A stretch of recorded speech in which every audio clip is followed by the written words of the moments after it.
Good evening and welcome to the June 17th meeting of the governing body. I'll call this meeting to order. If you will give your attention to Councilman Kell, who will provide the invocation, stand as you are able, and then remain standing for the Pledge of Allegiance. Good evening. Tonight's invocation will be given by Champagne Lloyd.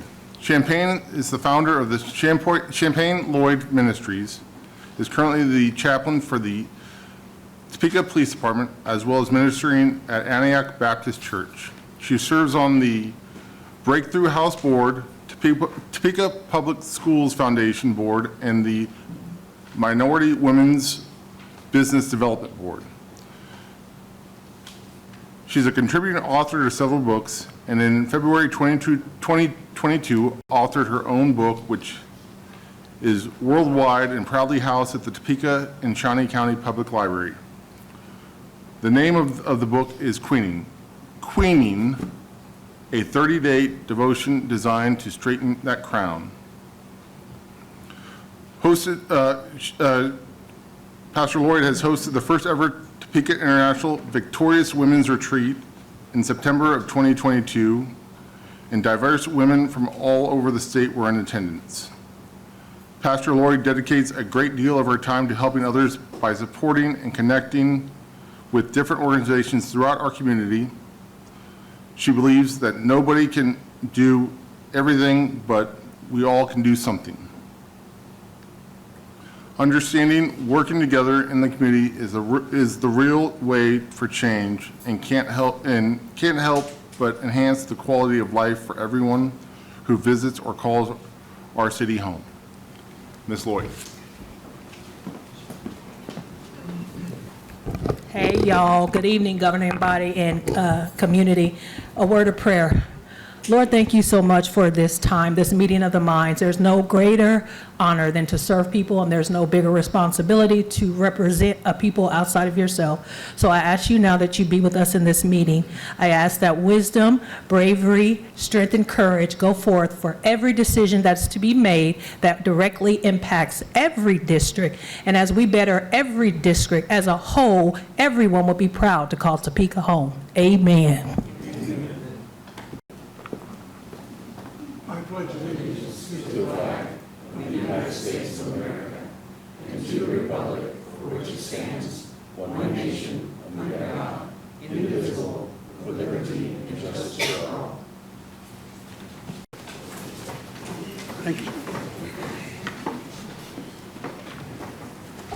Okay.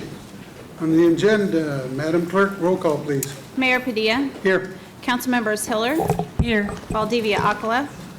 Ortiz. Here. Banks. Kell. Here.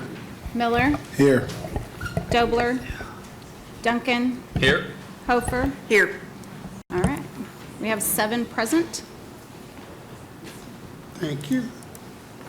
Next item, presentations, Madam Clerk. First item on the agenda is the 2026 Downtown Business Improvement District update. City Manager. Thank you, Mayor and members of the governing body. Sean Dixon, interim president of Downtown Topeka, Inc., will lead us through this discussion. Well, thank you all. Good evening, council members. I want to thank you for the opportunity to give you a quick update on the work underway with Downtown Topeka in regards with the Capital City Business Improvement District. As I said, I'm the interim president for Downtown Topeka. I've been serving in that capacity since August. My full-time role at the partnership, I'm the president of Visit Topeka. When I stepped in as interim last August, one of the first things we prioritized was reconnecting our work with national best practices. We re-engaged with the International Downtown Association, sending a team to their annual conference, which included our team and a member from the NODO team as well, to support what we were doing in that capacity and working together. This included our staff, Pedro, and some board members. That experience helped set the tone for what would become sort of the last several months of intentional work and alignment stabilization we've done on behalf of downtown. Locally, we got to work rebuilding our relationships with the people we serve, in particular the merchants that pay into the bid. They now meet monthly, and we host that monthly meeting with them at our offices, and that has created a much more close and respondent relationship between us, allowing us to respond more effectively and deliver on the promise of a more vibrant downtown. One of the most important outcomes of these conversations has been a prioritization of our clean and safe initiatives in downtown. We've worked to strengthen ties with law enforcement and launched a closer working relationship with the Topeka Rescue Mission, which now has a board seat on the Downtown Topeka Board of Directors.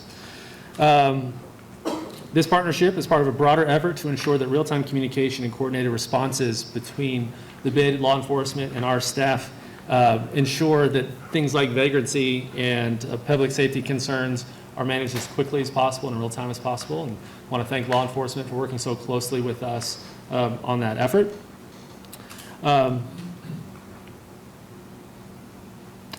A lot of the work that has gone into the budget document before you, although it doesn't seem like there's a massive change, a lot of the behind-the-scenes work we've done to ensure that there is as much accuracy and sort of strategic direction presented where we can as it relates to downtown. A lot of this progress, a lot of the work that we've been able to do internally in that is because of our great staff that's worked so diligently to take on the BID work, making sure that we have as accurate records as possible, that we're connecting with everyone. And I want to thank two of those people that are here in the room with us, Elizabeth Miller and Jessica Moreno in the back. A lot of the work that you guys have seen in terms of the public facing of what we're doing with DTI has been behind the scenes driven by them. They're extraordinary, and I'm very, very thankful to have had them working at our side as we've helped to realign downtown here in recent work. We've refocused our role in supporting reinvestment. Through our agreement with you guys, we do administer some grant programs that you guys gave us through Ordinance the ability to create that board for us. So the Visit Topeka Board, or the Downtown Topeka Board, excuse me, I knew that was going to happen. The Downtown Topeka Board renamed that committee, and now we're seeing much more of those grants programs back in place. So we're seeing money going back into these historic buildings, which is really great. A lot of these projects are very visible. Things like the office bar near the Capitol side of what we're doing, the Leaping Llama side of what we're doing, all work administered by office, supported by the BID budget. But that budget, of course, that funding is separate from this, is what we're talking about. We cleaned up a lot of internal operations as it relates to the BID itself, together with city staff, who's been very helpful through this process. We've made real progress in correcting any kind of data or inaccuracies that may be in the spreadsheets, making sure that we have a well-invoiced and sort of well-documented downtown as part of what we're doing down here. But this FY26 bid budget that you're seeing before you is a couple things. You'll notice a little bit less red ink if you have a color copy. There's multiple years on the second page of that document showing the last couple years of how that BID budget has been presented in the past. One of the things we wanted to do as part of this work is present a balanced BID budget. There had been some deficit bottom lines on that thing for the last couple of years. So you're looking at a $180,000 budget with $180,000 worth of expenses, a balanced approach. In that work, we do a lot of the required work to ensure a viable business improvement district, but it's not the only sort of revenue that comes into making this whole situation possible.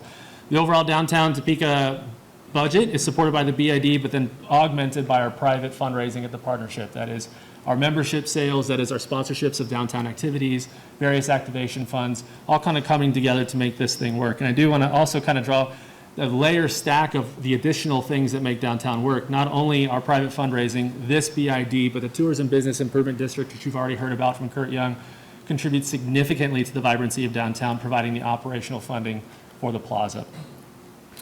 But within this $180,000, you're going to see a lot of our maintenance work comes out of that, some of our programming work, and things related to the beautification and safety of the district. How we balanced that was just getting rid of some of the contingency that was in there. So we made that as bare bones as we could to make sure that all the sort of the pots that were sitting around unallocated were removed. And now we have a realistic budget based on the realistic invoicing and that has gone out in years past. Although this is a very conservative budget, we do think working with city staff and working on the invoicing side that we can grow the BID and make sure it's accurately invoiced outside of the Main Street area. We're working with folks on that. But we want to make sure that in this budget, the status quo is maintained and that we've eliminated any of sort of the waste or the deficit version of what was coming into this.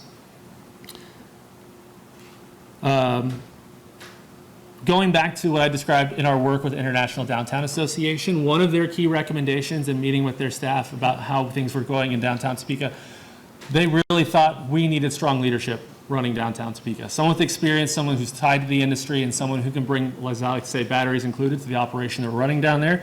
If you guys caught the news about 3 o'clock today, that announcement went out that we have hired someone named Andrew Holt to be the next president of downtown Topeka. He's coming to us from the Downtown Lawrence program there, and prior to that had worked in Washington State and other places in downtown capacity and destination building. So all the work that's sort of represented in this mini budget you have before here today has been made sure that our team is dotting the i's and crossing the t's, that we've got great records and a great start and a great relationship with our merchants, our elected officials, and our law enforcement officials, so that that new president, when Andrew starts in July, can hit the ground running and get moving.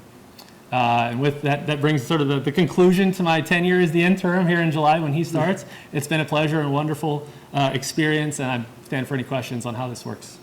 Thank you, Sean. Questions from the body? Councilwoman Hiller? Thank you, Mayor.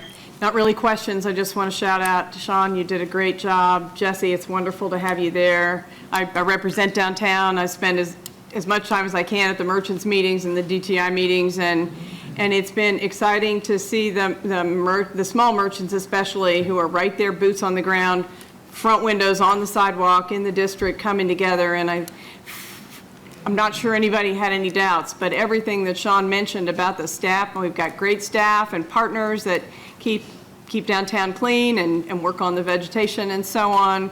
The police have helped partner in with how to best deal with folks who, let's just say, don't have any place else to go right then and want to be downtown, and the tremendous support and spirit is fun to be part of. Thank you. Further from the council? Sean, thank you for the presentation, and again, thank you for stepping up when we needed someone to take that interim position, because you've kept the ball rolling. And it's important for us to not lose sight of what we're trying to accomplish in downtown. So congratulations on your time there, and continue to do your work with the partnership. Thank you, sir. Thank you. Yep. Madam Clerk? All right, the second presentation we have is for the Topeka Performing Arts Center. Mr. City Manager? Thank you, Mayor, members of the governing body. Daniel Kays, Executive Director, TPAC, will lead us through this item. Fantastic. Thank you so much. Thank you, Mr. Mayor, council, and city staff for having us here today. It is a pleasure to be before the council for my first time. I have been here since October, and we have now just reached the end of what is a typical season. We get to June, and for most performing arts centers, the summer is that time to catch your breath, to kind of look back and reflect on what just happened, and to look to the future and what exciting things are to come. And so that's why we are here. I've got representation of the board here with me to report to the council and to share with the council and the community a report on where we are and where we are going. I do first want to say from me to thank this council and this governing body for the trust of the foundation to run your beautiful center and the programs within it for the community of Topeka. It's an important civic center in the heart of downtown, and it is a privilege to run it for you. As I begin, I do want to start by giving a huge shout out to Jason Tryon and the KBS construction team for their unbelievable understanding and being incredible partners in allowing us to continue using the space while the construction and the upgrades that you guys have invested in the facility are going on. It is, we keep adding events, taking events away, and they are very understanding and just an absolute great partner to get things going and spend a ton of time cleaning it and making it safe so that when we do have the public in, even though we're in construction, it is represented in the best shape as possible. So it's a great relationship, great team. As I said, we're in the middle of those improvements right now, and our financials reflect those changes in the running of events, and especially with the continuing adapting of spaces. So just to start off, we'll talk a little bit about the financials. So before you is the approved end of April. We'll be approving our end of May here next week. But this is where our financials are as of April. And I just want to remind, we did an approved budget knowing that we were not going to be able to make all the revenue to pay for expenses because of the facility being in the condition that is in. And so we approved to use reserves, and we approved to use $66,000.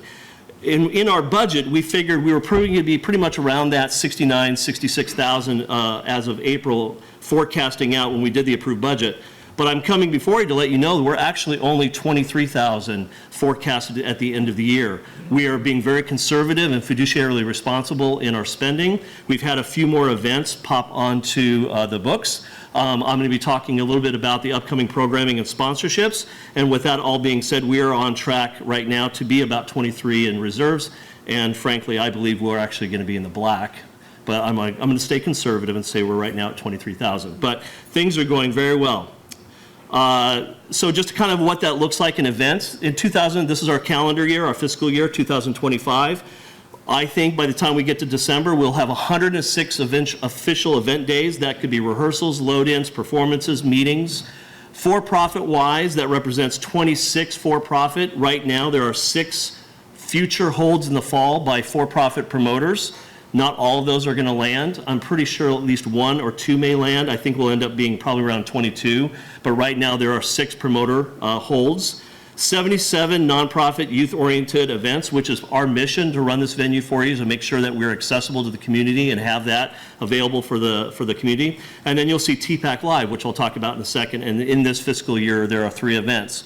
Just kind of an idea, in 2019, it's a little bit overlapping in this slide, but in 2019 was the last healthy year before COVID. Since COVID, we've had COVID recovery. We've also had the facility downstairs having issues with air quality and things like that, the things that you guys are fixing. So if we go back to the last, what I call healthy year, 2019 would have been it. We had 128 days upstairs in the main theater, 16 of those commercial, over 112 youth-oriented nonprofit. Downstairs in the banquet hall, we had 38. We had the black box space 14. I'll go to my notes. And in the meeting rooms, conference rooms, we had 17 various events in those rooms as well. So you could see that once we get out of the construction, we have a great place to launch into. And of course, my goal is to go beyond 2019. 2019 was okay, but we can do better, and we're going to do better with everything that we're doing. So part of doing better is bringing programming that we're bringing back to the venue. We haven't had a program in the venue since 2018. Most of the events from 2018 to where we currently sit today are outside users, outside promoters using our space. We love the promoters. That's how we got Jerry Seinfeld. That's how we got Bob Dylan. But we haven't brought shows ourselves in a season, and that was our last one in 2018. So we are bringing TPAC Live to downtown Topeka into our venue. That is going to be our program. It's going to be called TPAC Live. Kind of think of Austin city limits and that kind of thing where you get a theme going. So TPAC Live is going to be it. We're coming out with 7 shows starting in September all the way through May. And the first 3, there'll be 3 family shows, which are more spectacle. They're going to be where all ages, no matter what, are going to have a great time. And the average ticket price, I'm trying to land in that $25 range so that families can come back more than once a year to that family programming. And then 4 of those are going to be in what I call the date night kind of thing. They're music-based, different genres of music. It's that where you can grab your partner, and if you do have children, leave them at home, go to dinner, go downtown to dinner, go to restaurants in Topeka to dinner, come to the show, have a great time. It's going to be quality entertainment. And then after the show, go out for an extra little time by, in the downtown area. We are part of, I'm glad that I'm following up with Sean and everything that they're doing. We are part of downtown, and we want to make sure that we are helping bring activity downtown. So everything that we do, we want to be tied into that. So that's what we're doing with TPAC Live. So we'll start out with 7 shows the first season in 5-26, and then we'll keep growing it and get bigger and bigger. How do we do that? How do we keep those ticket prices down? That date night price, I forgot to say, is going to be about an average $35 ticket. So you have tickets up and lower, but that average price all in will be about $35 when we look at all the ticket sales. In order to do that, we do that through sponsorships. Coming out the door, coming out the gun. I've only been here since October. I have $149,000 in sponsorship committed for this first season. And that is huge. Everyone that I've talked to, every corporation that I've talked to, and we've brought in the partners that everyone are going to know, and we're not announcing those tonight. That'll be announced later. but there are also new people coming on board. They see what the value and what this is. They see what the value of the venue and the value of everything happening downtown, and they want to be a part of it. So we're grabbing these partners into our program. So 132 of that is cash. So that is cash. 17.9 currently is media and services trade, so our media sponsors as well. And we're still going. We've stopped seeking the higher end sponsors because our brochure is going to be going to print here in the next week and a half. But we still will take show sponsors and sponsors below that. And then, of course, we'll talk a little bit about the Friends program. So this year, of that 132,000 in cash, we'll see 65 of it in this fiscal year. And the budget for these 3 events was only 44,000. It was very conservative, and we raised 65 for the first 3 shows in this season. The other half of that will be in the spring of 26, and then we'll have the fall of the future season going forward. So right now, if you look at that, we're at 132,000 really for next year, all of the fiscal year. And what does that look like in the past? If you look at 2017 all the way to 2024, these are the yearly sponsorship levels that we have raised since 2017. And I said 2018 was the last season. Most of these sponsorships have been on the youth side, which is still important. We're still going to do that. But it's been more about the youth programming that's been going on. Now we're sponsoring the program, and then the ticket sales, because the sponsorships help cover the cost, the ticket sales helps give us the funding to also help sponsor those youth programming shows as well. So it's all holistic. So we're excited about this. We are coming out solid, and we're going to grow from that. What does that look like with Friends of TPAC? If you look at the history of our Friends membership, those members that we really count on to help us as individuals and donors, in 2018, you see from 2018 to 2019 a dramatic drop because we no longer have a program. We no longer have someone to come in and buy into it. So right now we're currently at 9, but we're about to announce our program. Once we announce the program, my goal by the time we get to December will be 50 this year, and then we'll grow it, and then we'll grow it, and we'll get more members. One of the things we're adding to it, we've worked with Cap Fed, is we're going to work on parking. If you are a friend at a certain level, we will have a space for you when you come to the TPAC live shows. If we can coordinate it with an outside promoter, we may do that as well. It's not promised. But anything that's TPAC live presented, you will have parking at the Cap Fed parking lot, and you will have a space there if you're going to come to the show. And so we're working on that as well. As far as volunteers, our volunteers are going to be the heart. Again, our volunteers, when I came in, we only had 10 active volunteers. I started working on that immediately, and right now we currently have 44 that are trained. And the more programming we do, the more volunteers we do. I just did this year, since we just ended our season, I just calculated from December when I took this over from the volunteers to where we just ended. We had over 960 volunteer hours, which according to the $30.26 number that they give per hour, per volunteer hour, we're over $30,000 of value right now, and we're going to grow that. Our volunteers are a part of our customer service. They're a part of that smiling face that welcomes people into the venue. So the more programming, the more ushers, the more people that you get believe in who you are. So what's that all mean? July 12th, we're launching it. I will announce the shows that I kind of described tonight, but the shows will be announced officially on July 12th. I got Eddie Wakes in the house. Eddie Wakes and I had met at a conference before I even came to TPAC. We kind of got connected. And he called me up, and he wants to come back to Topeka. He's a native here. He's made it. He's been featured in La La Land. He was on the tour of Lion King for several years. He's got a new album that is released that week, and we're announcing our season that week. And so we said, this works perfect. He's going to come sing first half. We'll take intermission. I'll come out after intermission, and I will announce the season. We'll have the brochure available at that point for those that came to the show.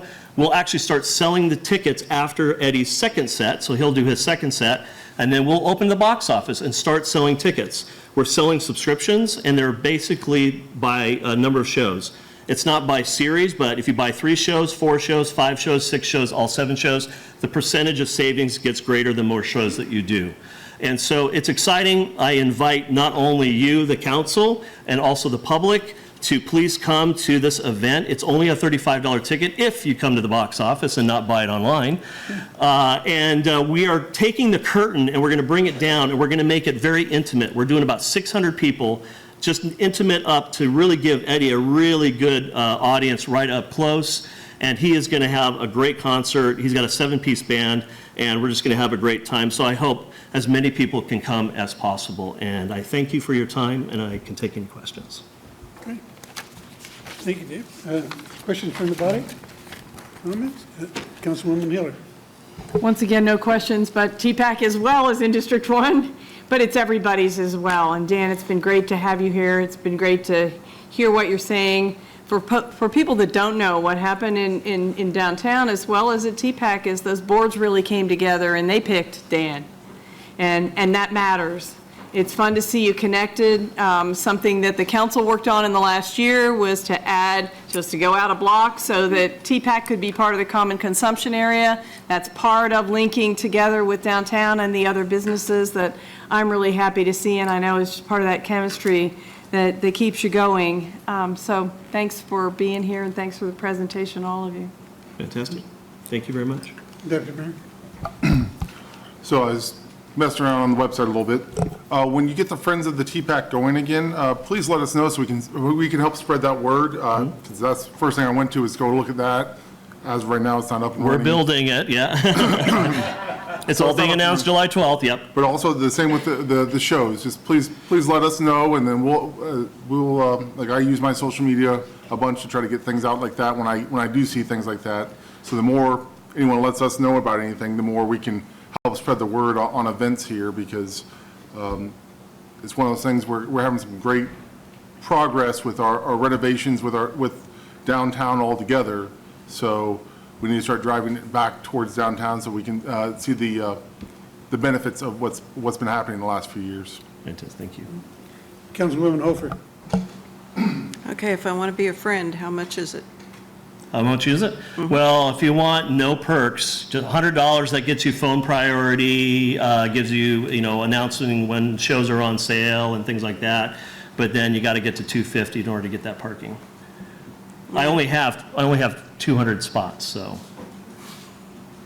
I think I still have a spot that I can park in front of City Hall if I need to. We'll announce the rest of the perks as well, but yeah, it'll start at $100 and then $250. And then, of course, we have if you just want to donate and help us, we'll also have a donation campaign as well. That I will sneak peek. There will be an ice skating show for the kids on the stage. Oh, cool. Councilman Duncan. Well, I'm proud to be one of those 9, my wife and I, so that's good. And I already have my Eddie Wakes tickets. I've sat up here for years, and when I sit on the board, the constant back and forth I had with good executive directors, but was a struggle to fundraise the private dollars to bring those in because of how critical they are to the operations. And to your point, once you can feed that and continue then to build upon it, you can bring in more and more acts that we can take a chance on and self-fund, and we're not reliant on the market itself in terms of the promoters. We can actually be proactive. And so I just want to applaud you for the work you've done in the short time as you've gotten to know Topeka, to not only bring dollars in general, but real money in that can go to creating TPAC Live and other events, because that has been a weak spot in the past couple of years, and that's going to be critical. So good work, and congratulations on that progress. And I know we are all here to support that, because we understand that we need to continue to put money into the facility, but it really needs to have that private investment. So thank you.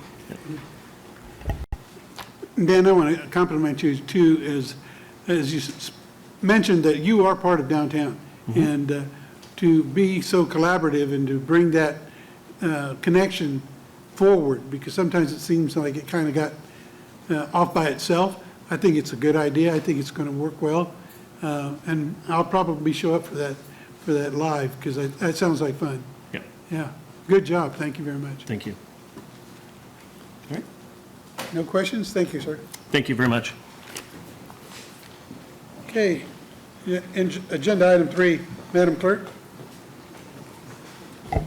A and B are resolutions introduced by Councilmember Sylvia Ortiz granting Randy Wheat and Fellowship Highcrest Church an exception to the provisions of City of Topeka Code Section 945-150 at seat concerning noise prohibitions.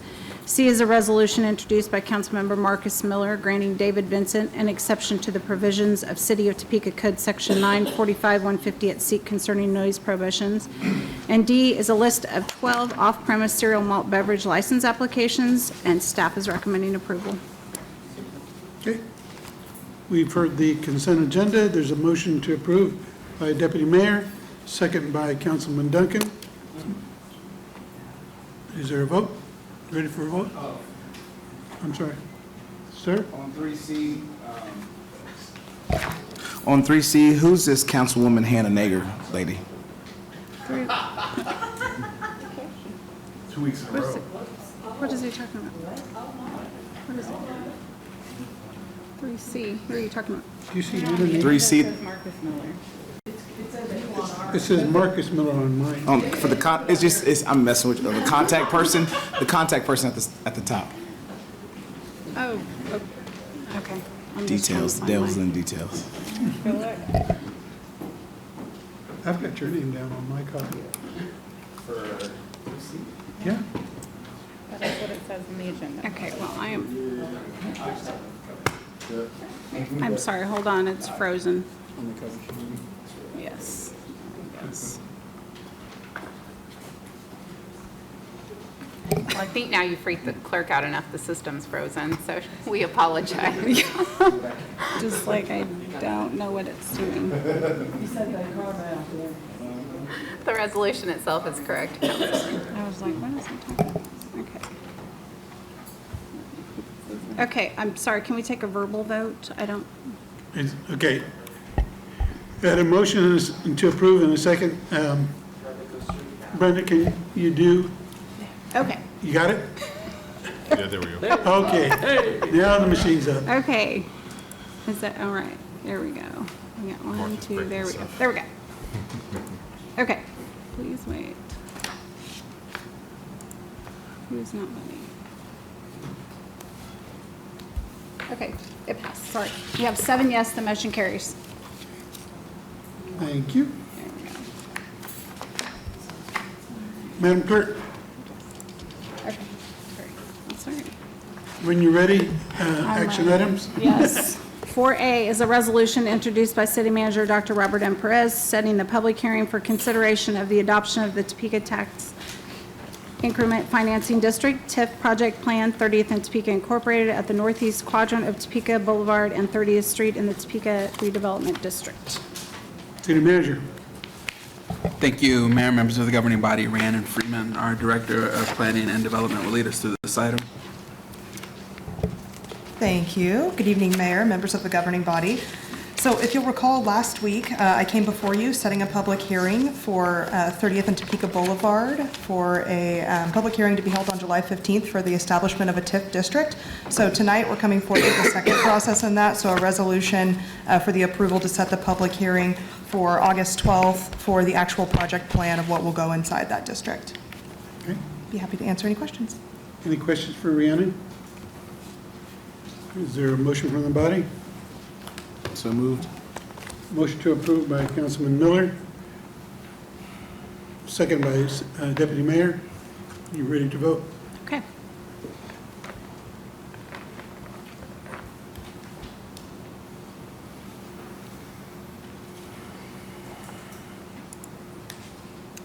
Okay, we have 7 yes, the motion carries. Okay.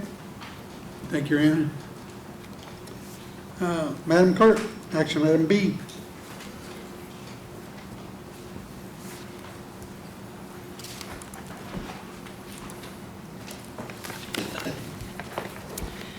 B is receipt of the 2025 Citizen Government Review Committee recommendations. Mr. City Manager. Thank you, Mayor, members of the governing body. Jim Cobb, Committee Chair, will lead us to this item. I do want to note that for this item, the item is merely to accept or receive the report as being provided this evening. Council, at its discretion, can decide to accept the recommendations at a later time, but this is merely an opportunity to receive the recommendations as noted. Understood. Thank Any you. questions? Okay. Sir, Jim, go ahead. Good evening, Mayor, council members. My name is Jim Kaup. I serve as the chair of the Citizens Government Review Committee, and tonight we're pleased to present the once every decade report of the Citizens Government Review Committee. As you all know, the charter provides that this committee is to review the city's form of government, make findings, as to any concerns that we identify, and then offer recommendations for your consideration.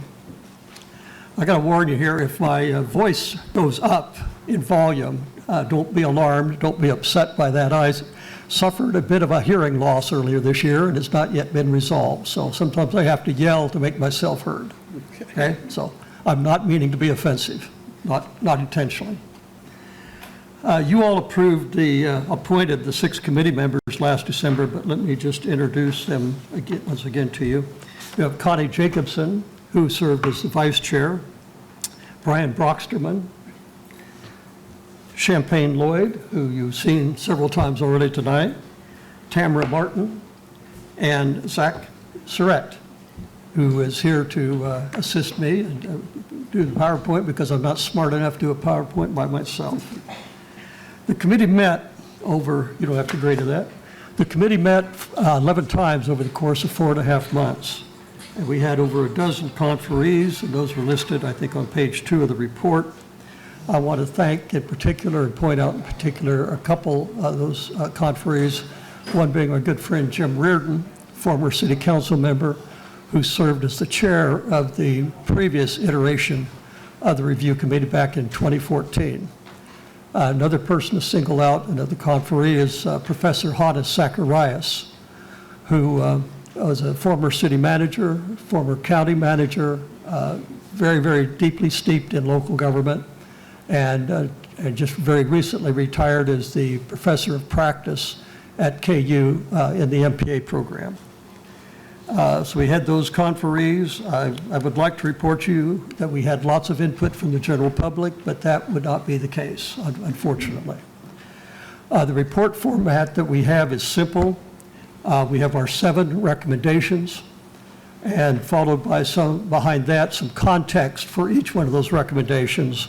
By context, I mean some of the testimony from conferees that we heard, at least the listing of the names for those that dealt with those particular issues, and also documents, brief statements of the committee's considerations and decisions.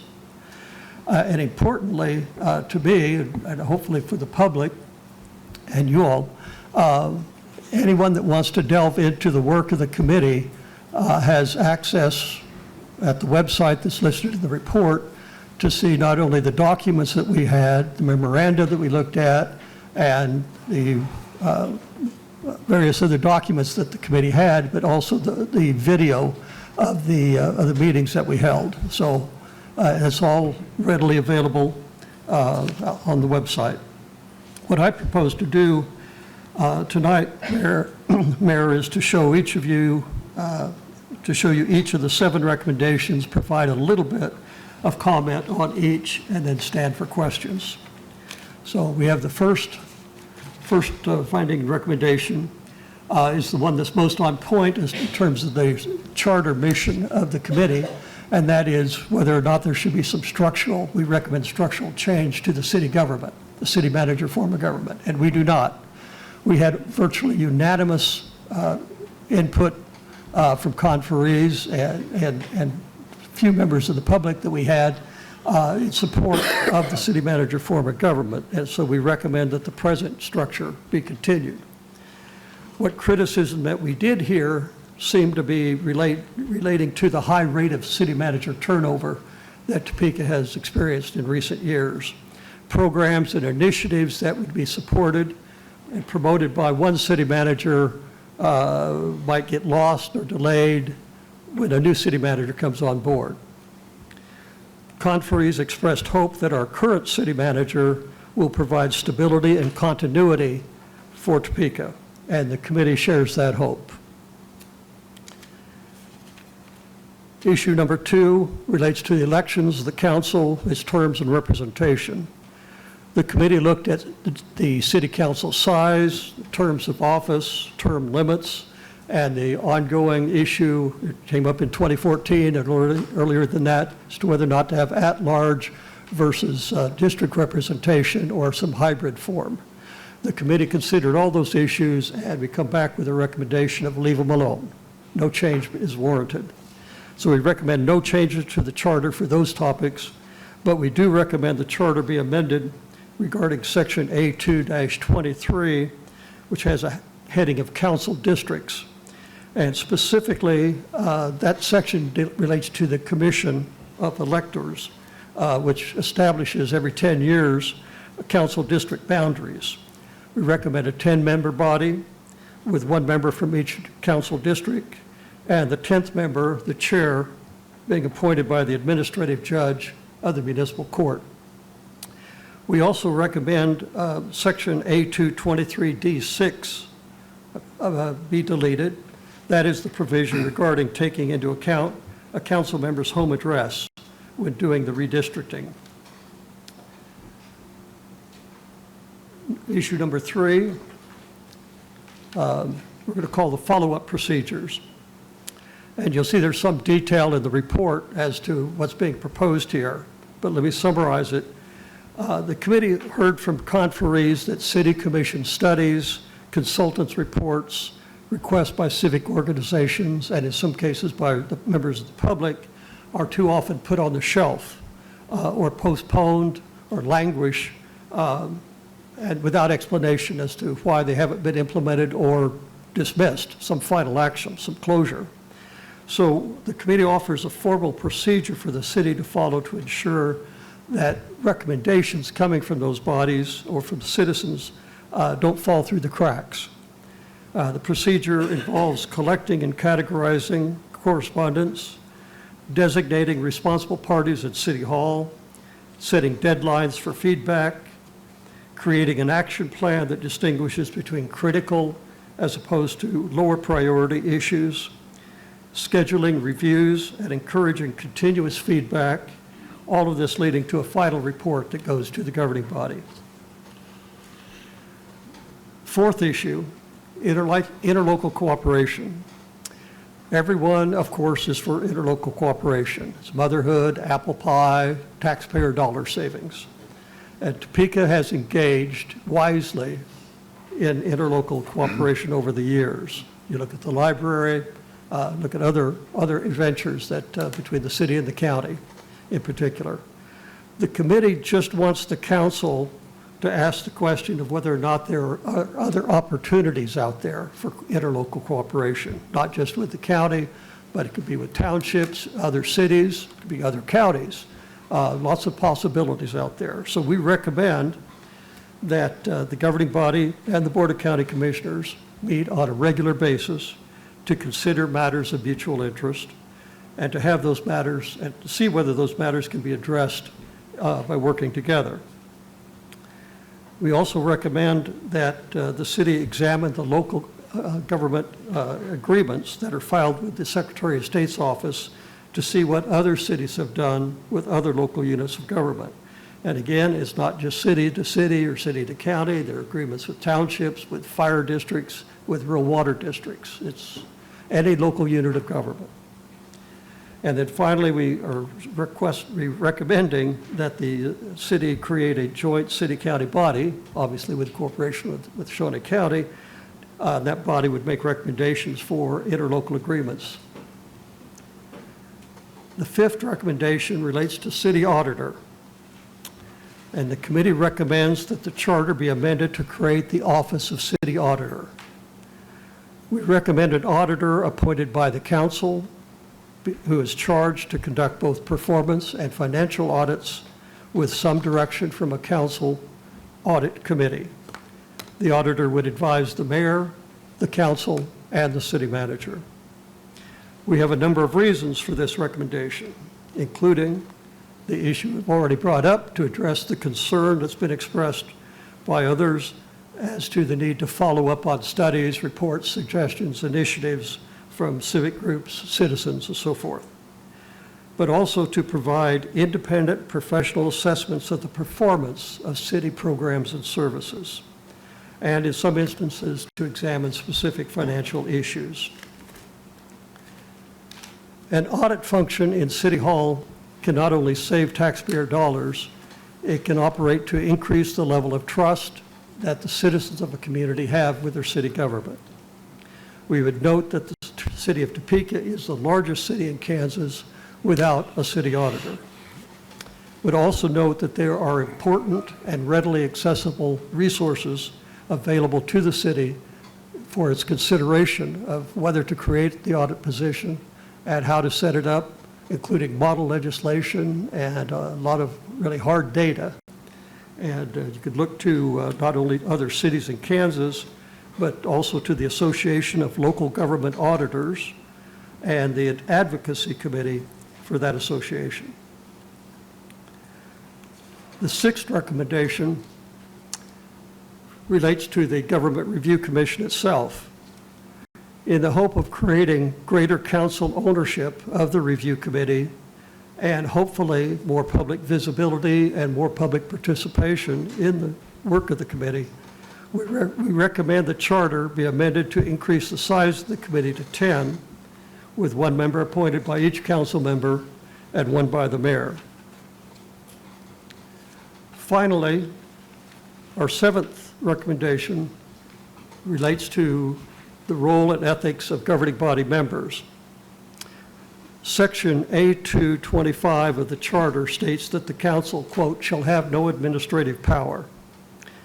Section A228C of the charter prohibits council members from, quote, dealing, quote, with city officers and employees who are under the city manager's supervision.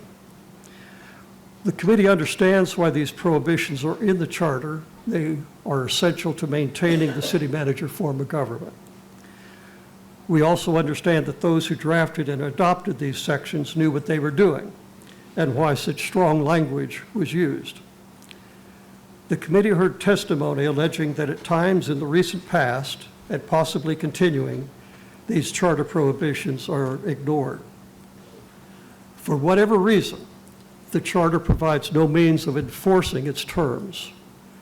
While the code has a general penalty provision, it doesn't seem like a misdemeanor penalty is appropriate with respect to alleged violations or possible violations of the charter.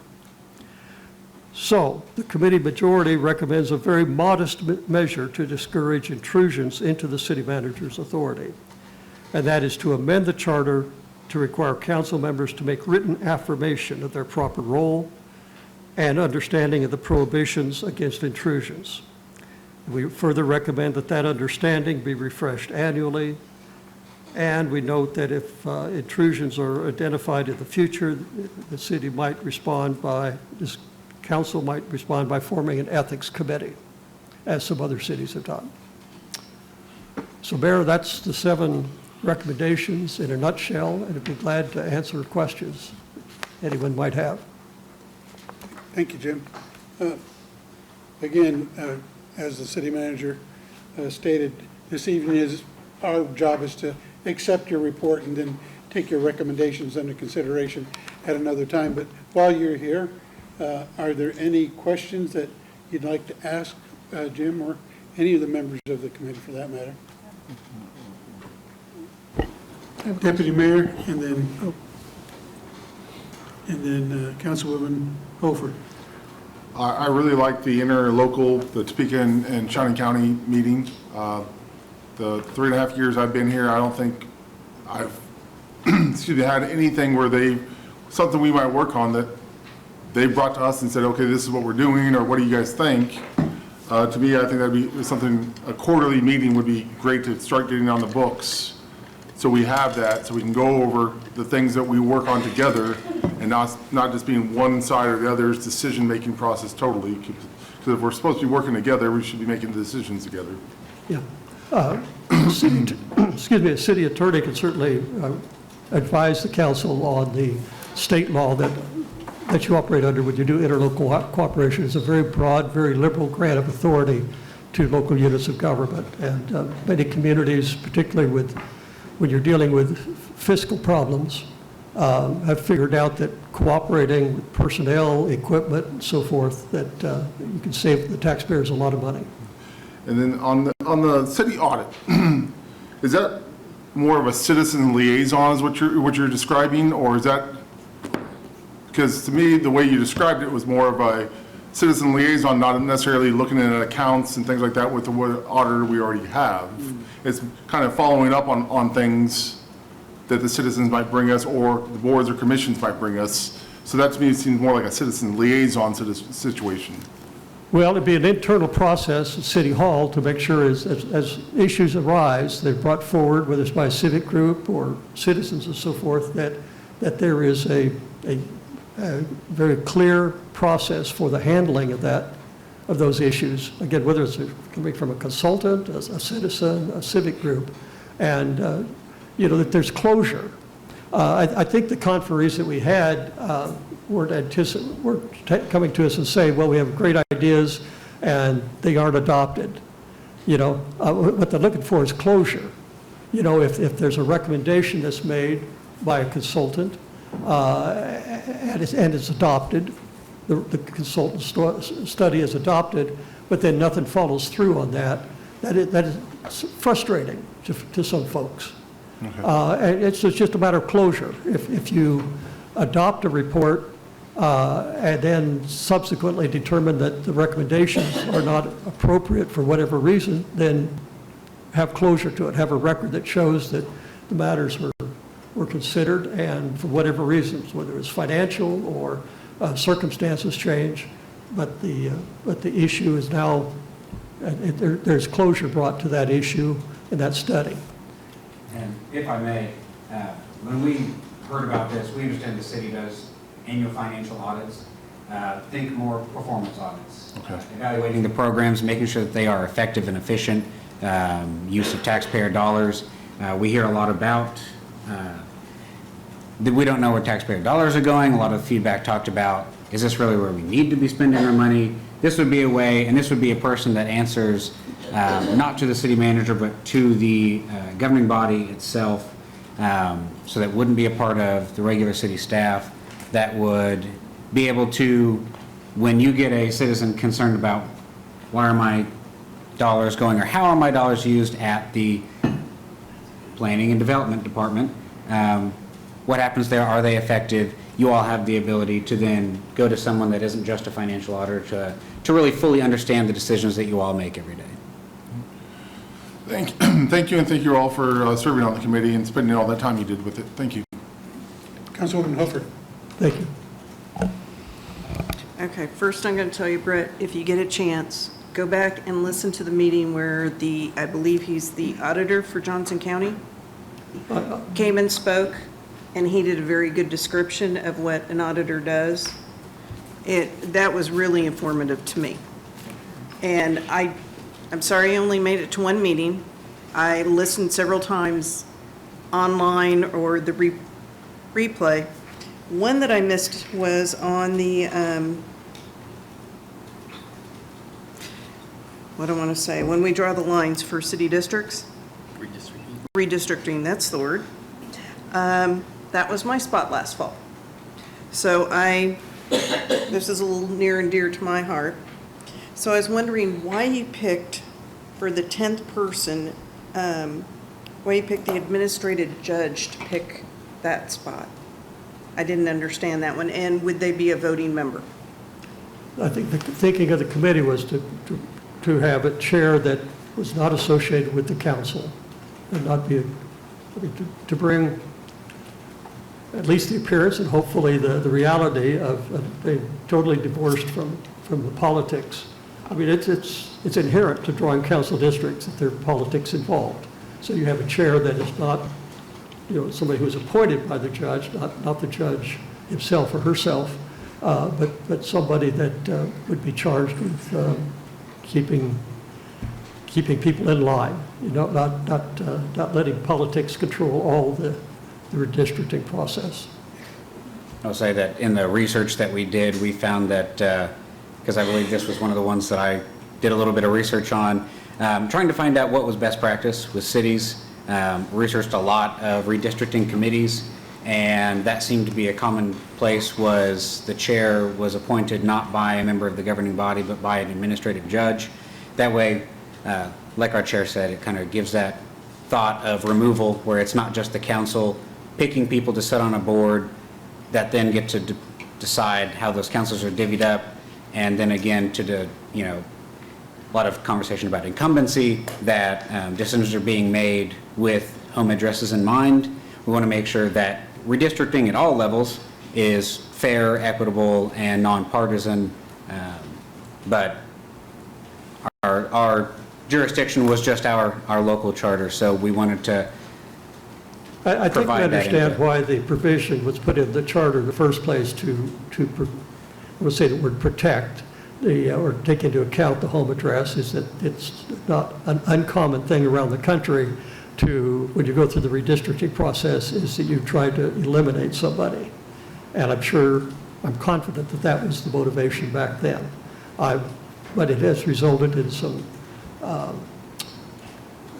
sometimes it's hard to reconcile the policy that's set out in the charter that calls for detaining identifiable communities, and then also looking at the council member's address as a further consideration. Sometimes those things don't mix well together. Well, luckily, I don't think any of the council members were close. They may have been close, but they were not. Their home address was never in question because of the location of those edge territories that we could shift. But you didn't answer, would that person, chair, be a voting member? I mean, it's kind of a... They don't have to be. I think at that point, we decided to leave it to the discretion of the governing body to decide if that person would be a voting member or not. Okay. Thank you, Mayor. Councilman Miller. Councilwoman Ortiz. Thank you, Mr. Mayor. I hear people all the time, and I know some people have come to you and said that they'd like to go back to the strong mayor form of government. You guys recommended this to keep the process as it is. Did you not hear from enough people, or what was your final decision on that? Because I know I've heard a lot of people, and I sent a lot of people your way. Well, Council member, I mentioned earlier, we did not have much public exposure, much public input, and I regret that. This committee doesn't meet again for 10 years, so it's very regrettable. Had we had a lot of input, maybe we'd have had folks that were saying what you did, but we did not hear that. We did not hear that. And in terms of the internal discussion that we had with the committee, and you can view the video of some of those meetings, some of us lived through the time period of the strong mayor. And I lived through it, and I knew a lot of the folks that were involved in city government at that time. And sometimes the word chaos gets thrown around a little bit too freely, but it was a difficult time for Topeka. You had open warfare between members of the council and the members of the mayor, and then you had a city administrator or series of city administrators that were trying to do their job at getting pushed and pulled in different directions. So, and that long story short, the political history of Topeka, Kansas, I think the citizens were strongly in favor of moving to the city manager form of government in order to avoid that kind of, or to have clearer separation between the administrators' positions and the policy makers, the policy decision makers that you all are.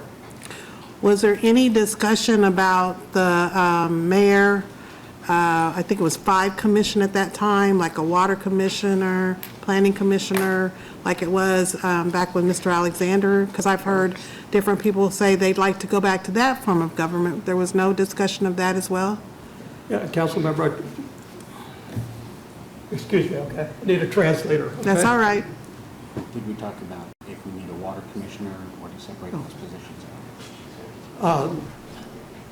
No, I think it was, again, if you look at the video, there were references made to the old commission form of government. Again, that reaches back farther than, that was before most of these folks were born, you know, and there were some attractive features of that. I remember Jack Alexander was a good friend, and, you know, he took his service as water commissioner very, very seriously, and people camped out at his doorstep to identify problems, and he solved them. And I think that was true of the other commissioners.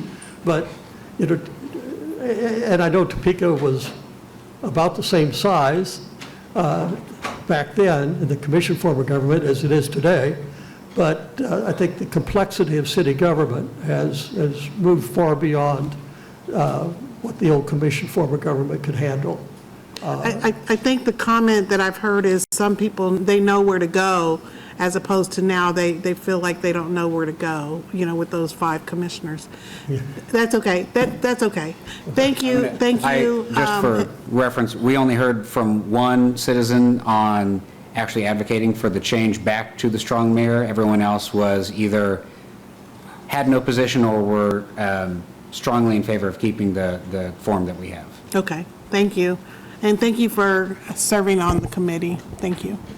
Thank you. Councilman Miller. Thank you, Mayor. Jim, thanks for being the chair. Thanks for holding down there.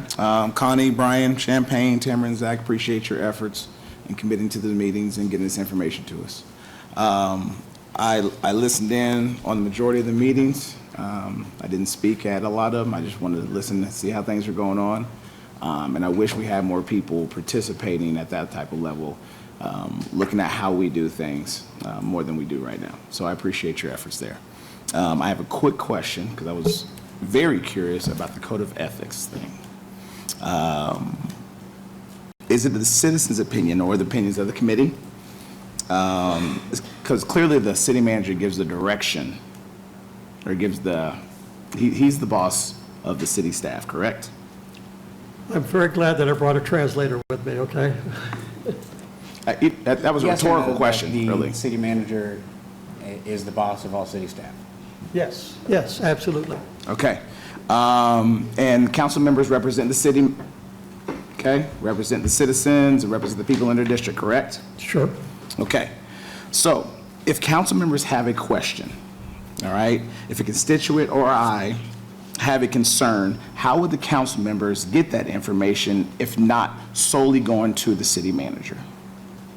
Well, the prohibition, first of all, the prohibition that's in the city charter relates to members of the council, quote, dealing with subordinates to the city manager. It doesn't say you can't talk to the city manager, okay, as council members. And that's where the communication should go. And it's up to you all as to whether or not, to what extent do you allow individual council members to address the city manager, or whether it needs to go through a committee or through the full body.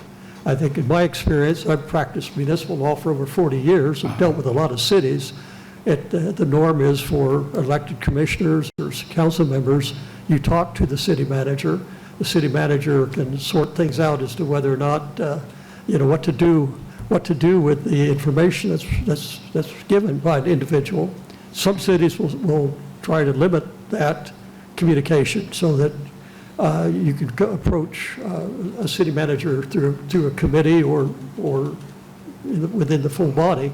But the issue here, excuse me, the issue here, Councilman, is where council members go to subordinates, and that puts the subordinate officer or employee in a position of wondering who the boss is.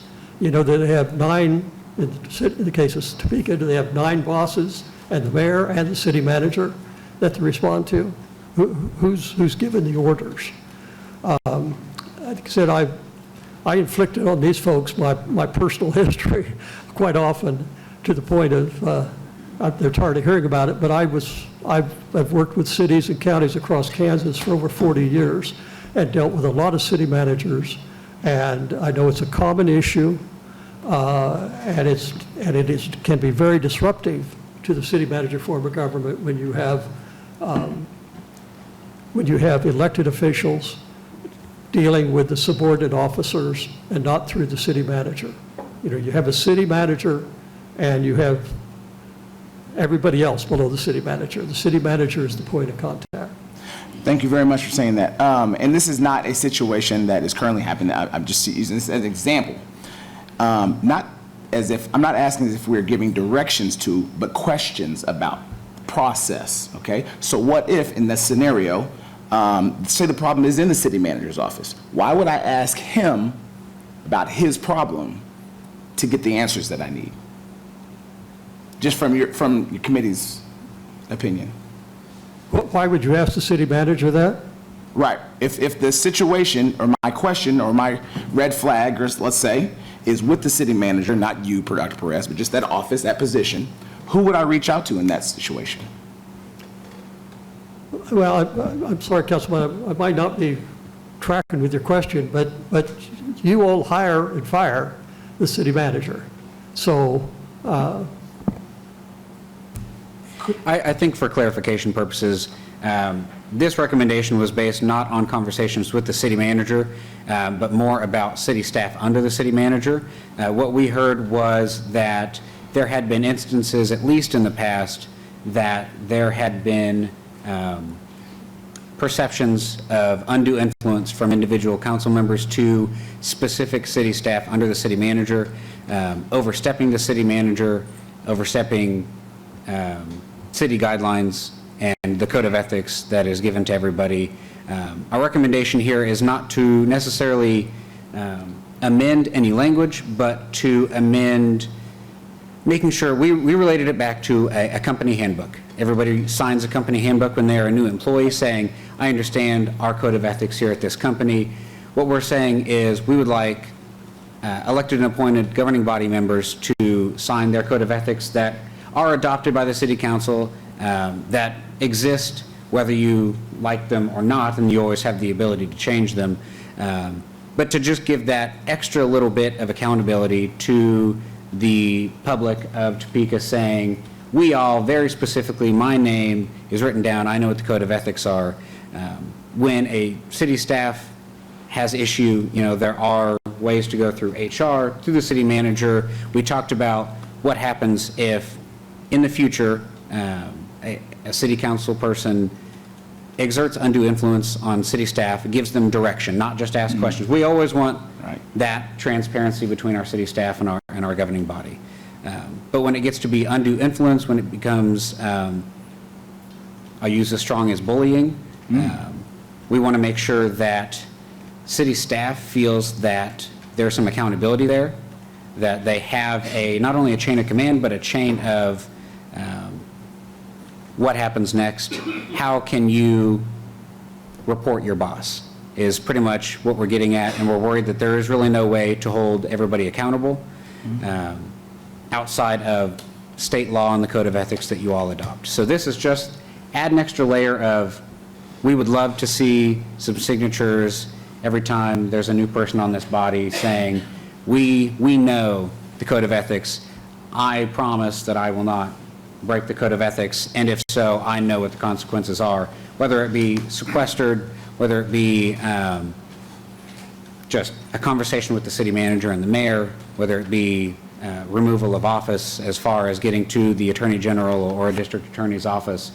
All are possible under state law, not written in our city code, but this was kind of a late minute add. I'll also admit that this all surprised us, so we had to do a lot of research really fast into what other cities do. But our biggest recommendation is more of an accountability measure rather than us telling you we believe a bunch of city council members are exerting undue influence. Not what we're saying. We're trying to prepare the future for the best, prepare for the worst and hope for the best, right? Accountability is our number one of any good public servant. So I hope that answered your question a little bit the way I understood it. Absolutely, yeah. I just wanted more clarification on that because I support it as well. I just wanted to make sure that what I was That's always good to hear. What I thought. Councilman, I'm thinking back to your appearance before the committee and some of the questions that we had, discussions we had. I think everybody on the committee is cognizant of the fact elected officials are elected officials. And when somebody picks up the phone, a constituent picks up the phone or sees you on the street and gives you information and makes a request that something happens, that person's a constituent and a voter, and there's some realities there. But what really is harmful to the city manager form of government is when an elected official then, there's a complaint about Joe Jones, city employee Joe Jones, and then that commissioner or council member goes to Joe Jones, who he knows, and deals with him, says, I've heard a complaint, you're not doing the job right, whatever. Well, that undercuts the city manager. And that's the kind of stuff that, a citizen could expect you, when he tells you, or she tells you what the problem is, they expect you to do something about it. right? You know, I voted for you, you're my councilman, you know, I expect you to do something about it. And to say, well, I've got to take this to the city manager sounds like a dodge, you know? And that is the way that some people will see it, but that's being protective of the city manager form of government and staying in your lane as a policymaker. Okay. Thank you very much. Councilwoman Hiller. Thank you, Mayor, and thank you all for your work. I got to visit early and did not follow step by step through all that, so my questions hopefully are simple, just on a couple of them. When I testified, I spoke about the fact that we discovered after we changed the charter last time that something no one had talked about was that by bringing it, when it was formed, the council was a body, and the mayor was separate from that. And so the council elected their own deputy mayor to kind of run the council business. The mayor was more of a free agent elected by the entire public and responsive to them. The issue had been whether the mayor could vote, what was discussed mostly. And so it was decided to pull us all together and be a single 10-person governing body. But what that did that we hadn't talked about was brought the mayor in under coma with the council members and limited how many people the mayor could talk to about things. And I just wondered if you all, I didn't see it appear in your notes, and so I wondered if you discussed that at all. Yeah, yes, we did, and we had a pretty extensive memoranda from the city attorney's office on the point. So our consensus was that to leave the charter as is in those regards. Obviously, I just wondered whether you had talked about it at all. Council member, we had some pretty extensive discussion about it. Okay. We all learned a whole lot about home rule, but we did have a conversation and decided that the way things work now work efficiently enough, because if we went back to the way it was, there's always going to be concerns about that as well. We're never going to eliminate the, when you choose careful language here, but there's always going to be some issues with whatever decision we make, like if we did a strong mayor versus council manager form of government. We felt that we were all pretty confident. We've talked to other folks about this, and I think that we stand by not making any recommendations there specifically. I think it's worked out pretty well for us. Thank you. Also, your idea for the internal, what we called, when the council asked to have one years ago, an internal auditor, that helps to kind of separate it from the idea of a finance or budget auditor. And the council had been worried that the staff would subsume that position and it would just go away, and that's exactly what happened in the course of about 2.5 years. The idea is strong, so it was not, I liked seeing it come up. I wondered if you thought that if there was discussion that same person could be your person from number 3, who was kind of the watchdog to make sure that if policy was adopted, that it actually happened. Yes, yes. Did you? And Okay. if the council pursues this recommendation at all, the first thing I would ask you to consider doing is talking to the other cities in Kansas which have a history of the city auditor position. And you could reach beyond Kansas, obviously, but there are information, right at your doorstep about how they've set it up, whether to the extent to which they engage in performance versus financial audits, and how they report to the council, and the degree of separation, of independence, which is critical. I mentioned the Association of Local Government Auditors, that's not the right name, but that there is an association, and a county, a couple members of the Johnson County Auditor's Office are very active in that organization and been a very valuable resource to them. We had information provided at a Zoom conference with the Johnson County Auditor, who has a great deal of experience and has been very generous in his offer to meet with anybody and everybody in Topeka if you're considering creating the position. Thank you. And I just had one more thing, which is maybe just a little more of a comment on your interlocal suggestion. I like that. It would be good if council members are interested for us to sort of inventory what we already have. I, for instance, have served on the MTPO, the Metropolitan Transportation Planning Organization, and it's actually city, county, and includes other districts. I know that in time, we've invited those other districts. I mean, it goes almost up to Lake Perry and, you know, goes actually over the county line and northeast, and they've just kind of declined that their interest in, you know, from those smaller boards and so on wasn't as, their piece of that pie wasn't big enough for them to want to have to come to monthly meetings and read all of our correspondence and things like that. So it's been kind of interesting. You know, sometimes we'll get people from the water districts when we have something around the river.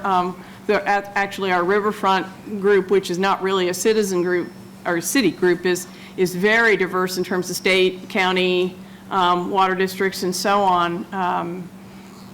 State offices, not elected officials. And so we do have some. It would be worth inventorying what we have and seeing what we really feel that we need. But just the city, county we've talked about. And so thanks for that one and all of them. Well, I think when the city, if I could be so bold, I think when the city thinks about, in terms of interlocal, you kind of instinctively think of Shawnee County as being a partner. And that's great because you've had success with that. But there are a lot of other units of government out there. And again, the state law allowing for interlocal cooperation agreements is very, very broad, very liberal. And you know, I think I believe there to be a lot of opportunities out there to not only save taxpayer dollars here, but you know, be of valuable assistance to other communities and special units of government. If we checked your conversations and documents about that subject, would we find some lists of examples? I'm pretty sure it's in the larger recommendation. We've got a couple of examples of what exists and what could exist. Believe it or not, I know that you've all heard it before, but we heard a lot of talk about consolidation, city-county consolidation. It came up in the report 10 years ago. If you want to look, we decided we didn't want to hit that topic. We know how this goes, and that's really not the purview of. Comes up. Yeah. That was not the purview of this committee. But what could we do?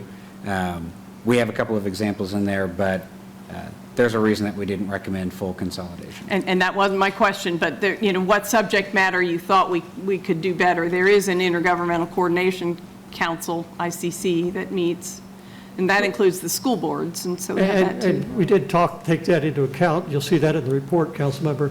But it seemed like over time that the ICC has really become an instrument of school districts more than, to the exclusion or other non-USDs, I think, are less engaged in the ICC.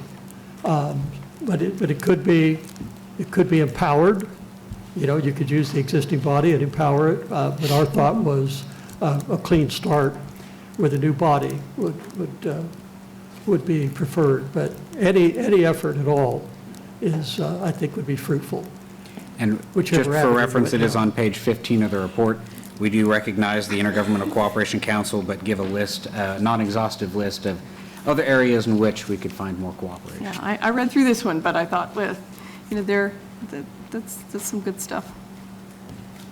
Thank you. Deputy Mayor. So going back to the rules and ethics, it's usually when I have a process when there's something with the department, there's a process or the way they're handling something, automatically city manager, you know, because they're the ones usually giving that directive. But sometimes when I have issues, I'll just email that director. Like, let's say I've had recently there was a pothole on property next to a culvert, and it was just sucking in the dirt behind the backside. I emailed pictures to that director. So are you saying in that situation I should just be emailing those to the city manager? Or? No, so I think that our thing is we want to maintain that communication level between governing body members and city staff. Our biggest problem was we want, and to be honest with you, I think it's a little double-sided. We want any new council person or governing body member to recognize, kind of almost as an orientation, right, that here are your code of ethics, and you understand the consequences of breaking the code of ethics. That's one part. The other part is city staff, and making sure that the city staff that we do recruit and hire feel comfortable in the fact that they also know the code of ethics, and if they feel that there has been undue influence, right, I think a situation like that, absolutely, talk to the, director in question, talk to city staff, but if you were to go to a staff member and say, I don't care what you're doing today, I need an answer on this, or do this today, I want to see trucks on the street and that pothole filled in a week. Then we get into undue influence conversations, and that city staff member knows that doesn't feel right. They signed a code of ethics with consequences. When they take it to the city manager may take it to the mayor. Instead of just, right, those are in place. This is just saying, we want to know that every new elected or appointed governing body member knows. There's a signature that says, I know the consequences if I break this code of ethics. It's almost just a pure accountability measure. We want to maintain that communication. I hope that. I understand that now. I just wanted to clarify, because I felt like we have good working relationships with a lot of our staff members, and that way we can get information, and it necessarily not trying to say cut out the city manager in situations, but if we're all going to the city manager, it's going to plug up his office so much that I was just trying to clarify to make sure that we're all on the same page on that one. So thank you. I think we talked a lot Councilman, about one other thing to recruitment. think about on this, again, I believe the history of the city, when they made the transition from the old form of government to the city manager form, of using the word dealing with subordinate officers and employees of the city manager, putting that language in, very strong language. And if it's something that you all are wrestling with, it may be a call for an amendment to that language. I'm not suggesting that, but I'm just saying that's one avenue you can go down. If you want some clarity as to what you can do and can't do, you can go to that word and change that word. But I would ask you, as a tax-paying citizen of this community, if you do something like that, please respect the authority of the city manager form of government. Have it actually be the city manager in reality, not just on paper. Thank you. Councilman Duncan. Thank you, Mayor. As I travel around the state in my job with the League of Kansas Municipalities, one of the presentations I give is I always ask elected officials, of which the 600-plus cities of Kansas all have a charter, and I always say, have you read your charter? When was the last time you actually read it? I don't ask them to raise their hands because I'm not there to embarrass many of them, but I think I know usually what those rooms would look like. And I think the idea of having elected officials at least sign something, to your point earlier, like the employee handbook. Did you read the employee handbook?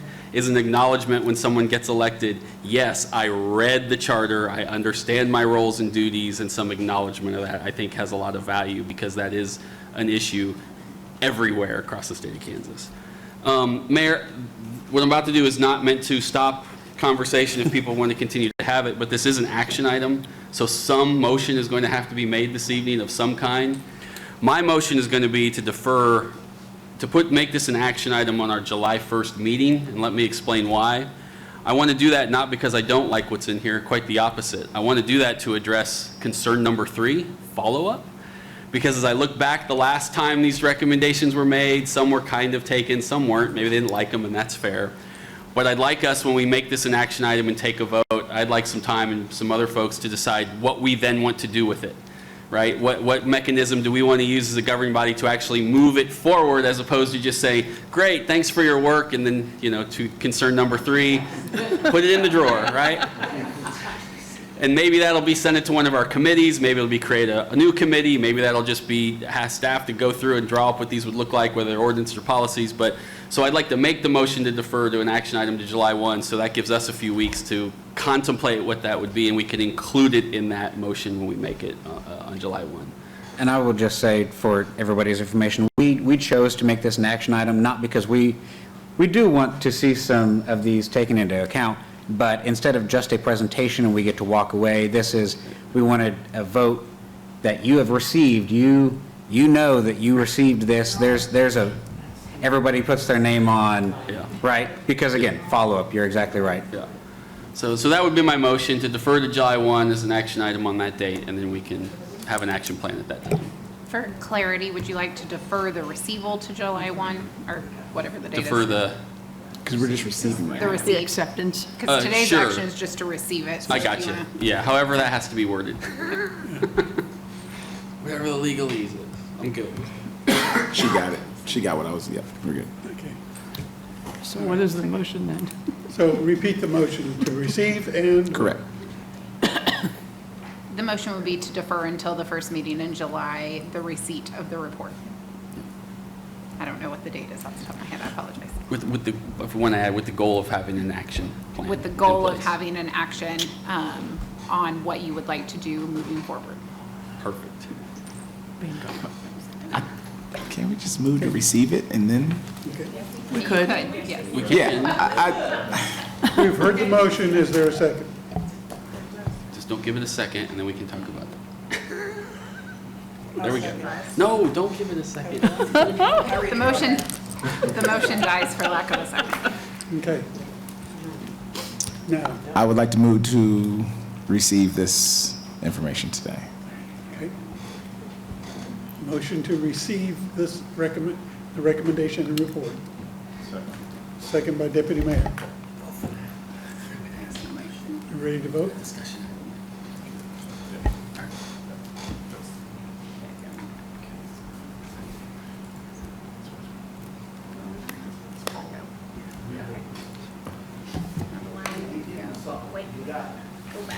Sorry, I am so sorry.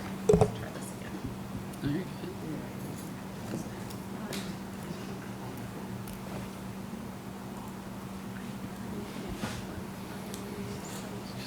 Let's try this again. Okay.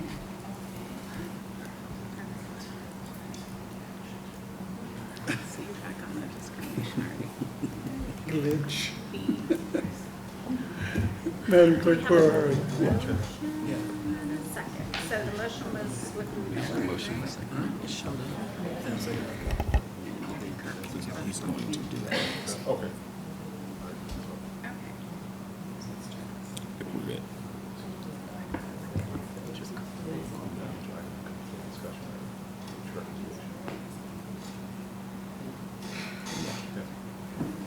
Okay.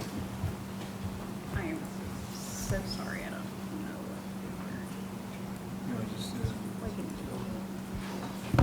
There we go.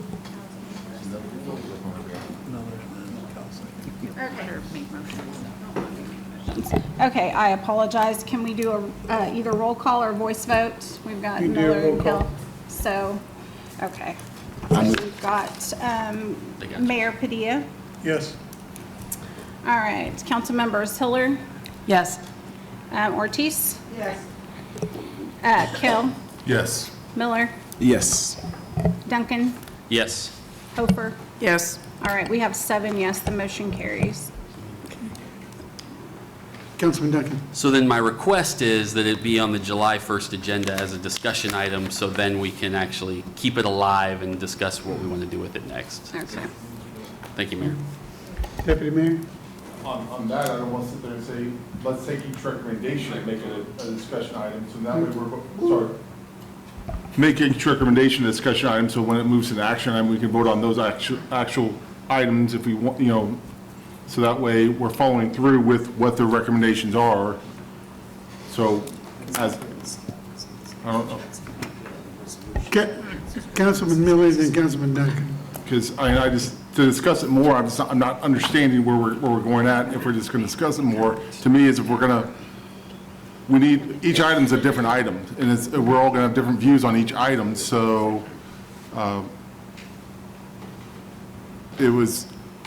I think we need to try to break it down rather than as one whole document. Councilman Miller?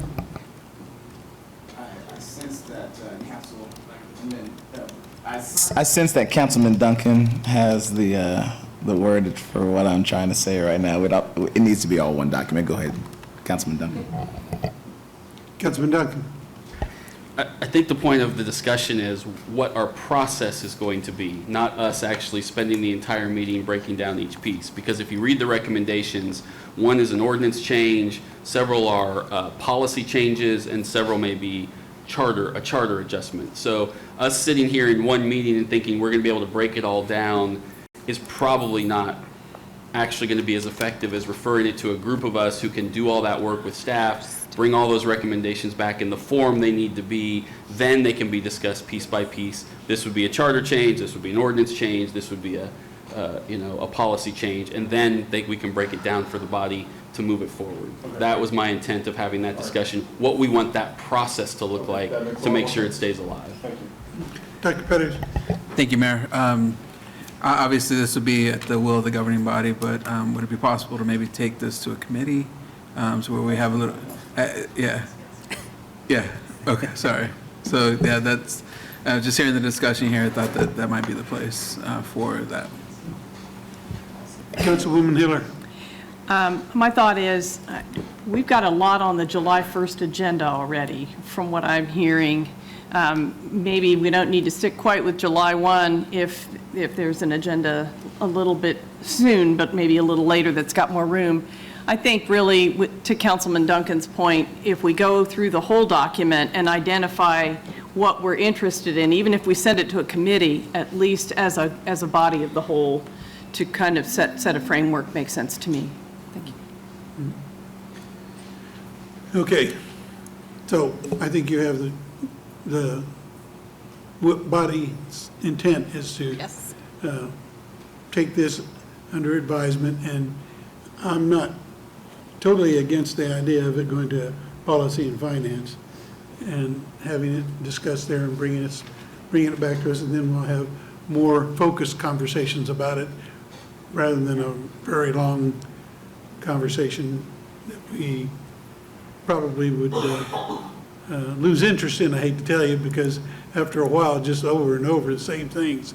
I think we need to be more focused on our efforts on those things that we believe that we want to accept as changes or not. So I would ask the city manager to move that to the Policy and Finance Committee. Will do, sir. Thank you.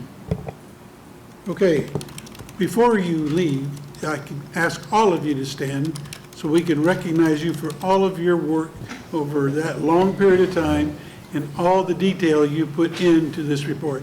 Thank you very much.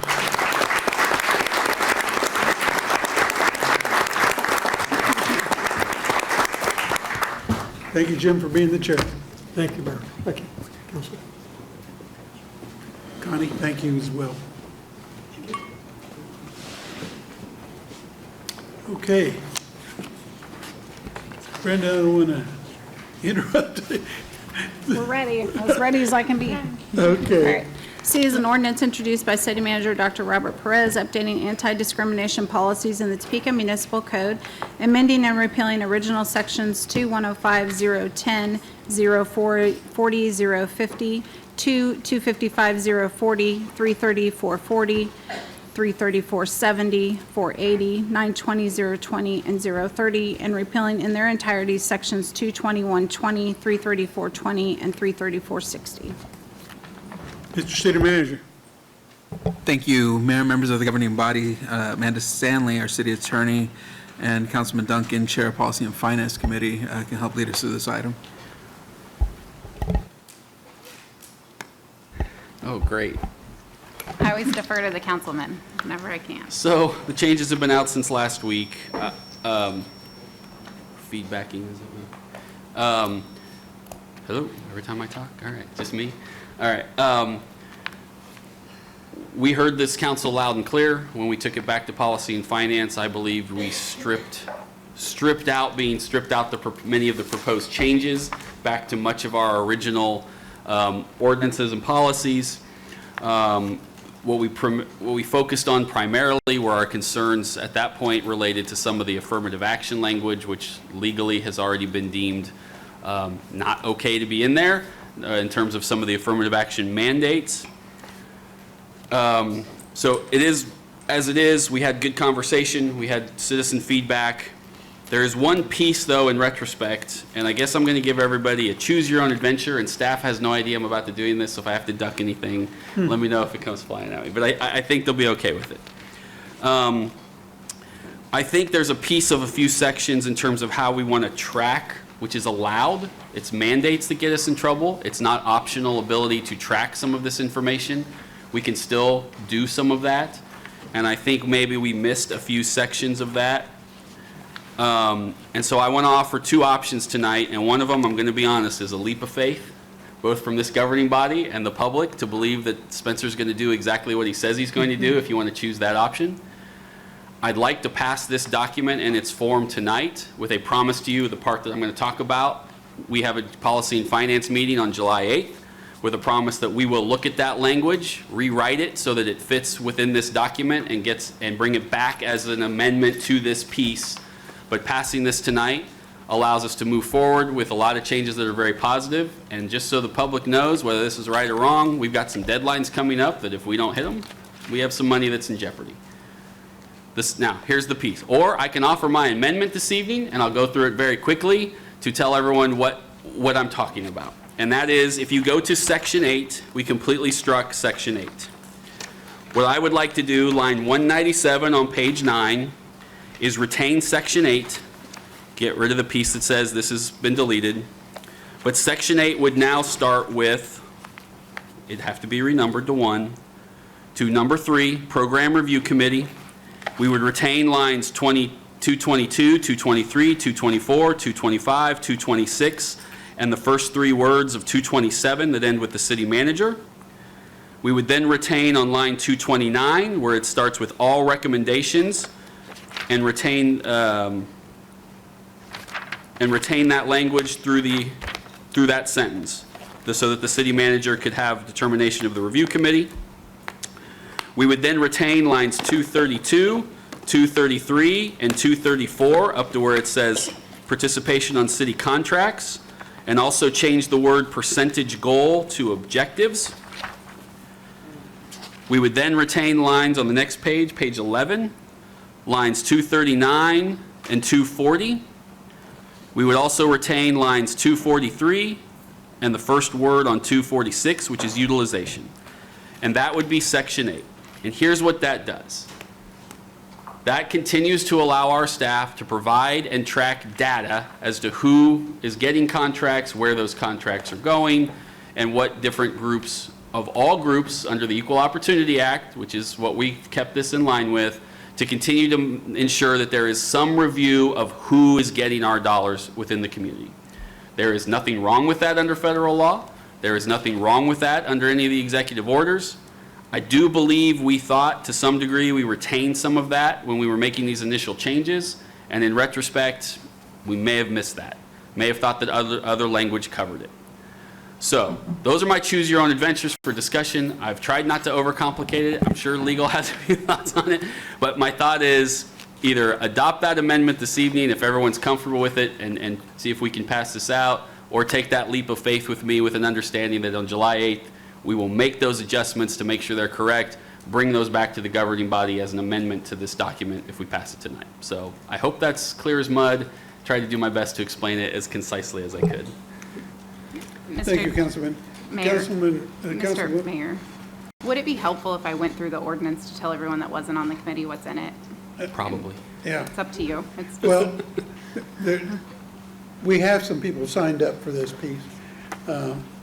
I'd like to hear their comments before we move forward on. So, Danielle Twemlow?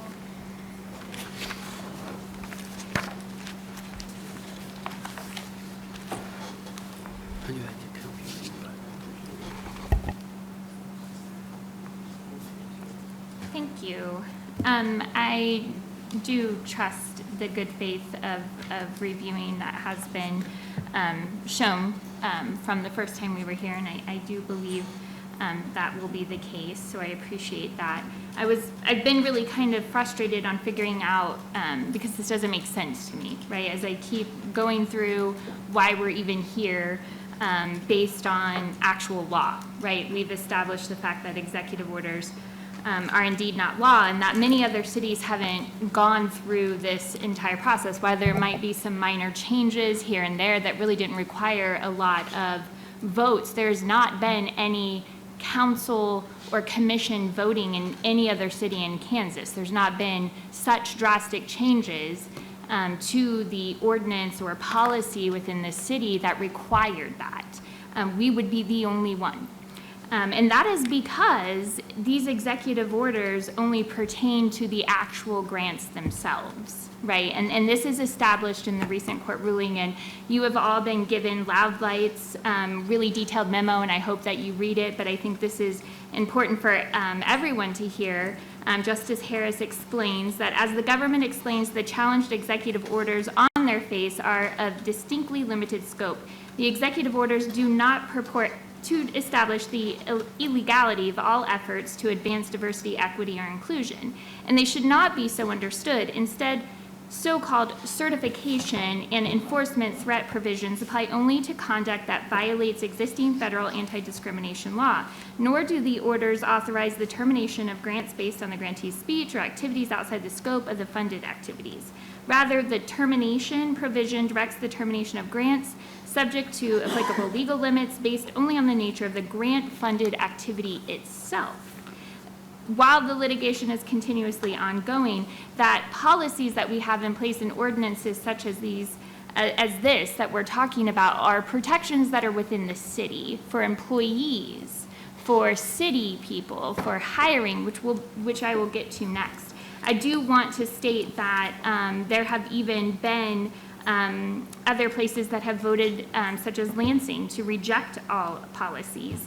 Kansas City has added 2 protections since February alone to their anti-discrimination policy in the face of these executive orders.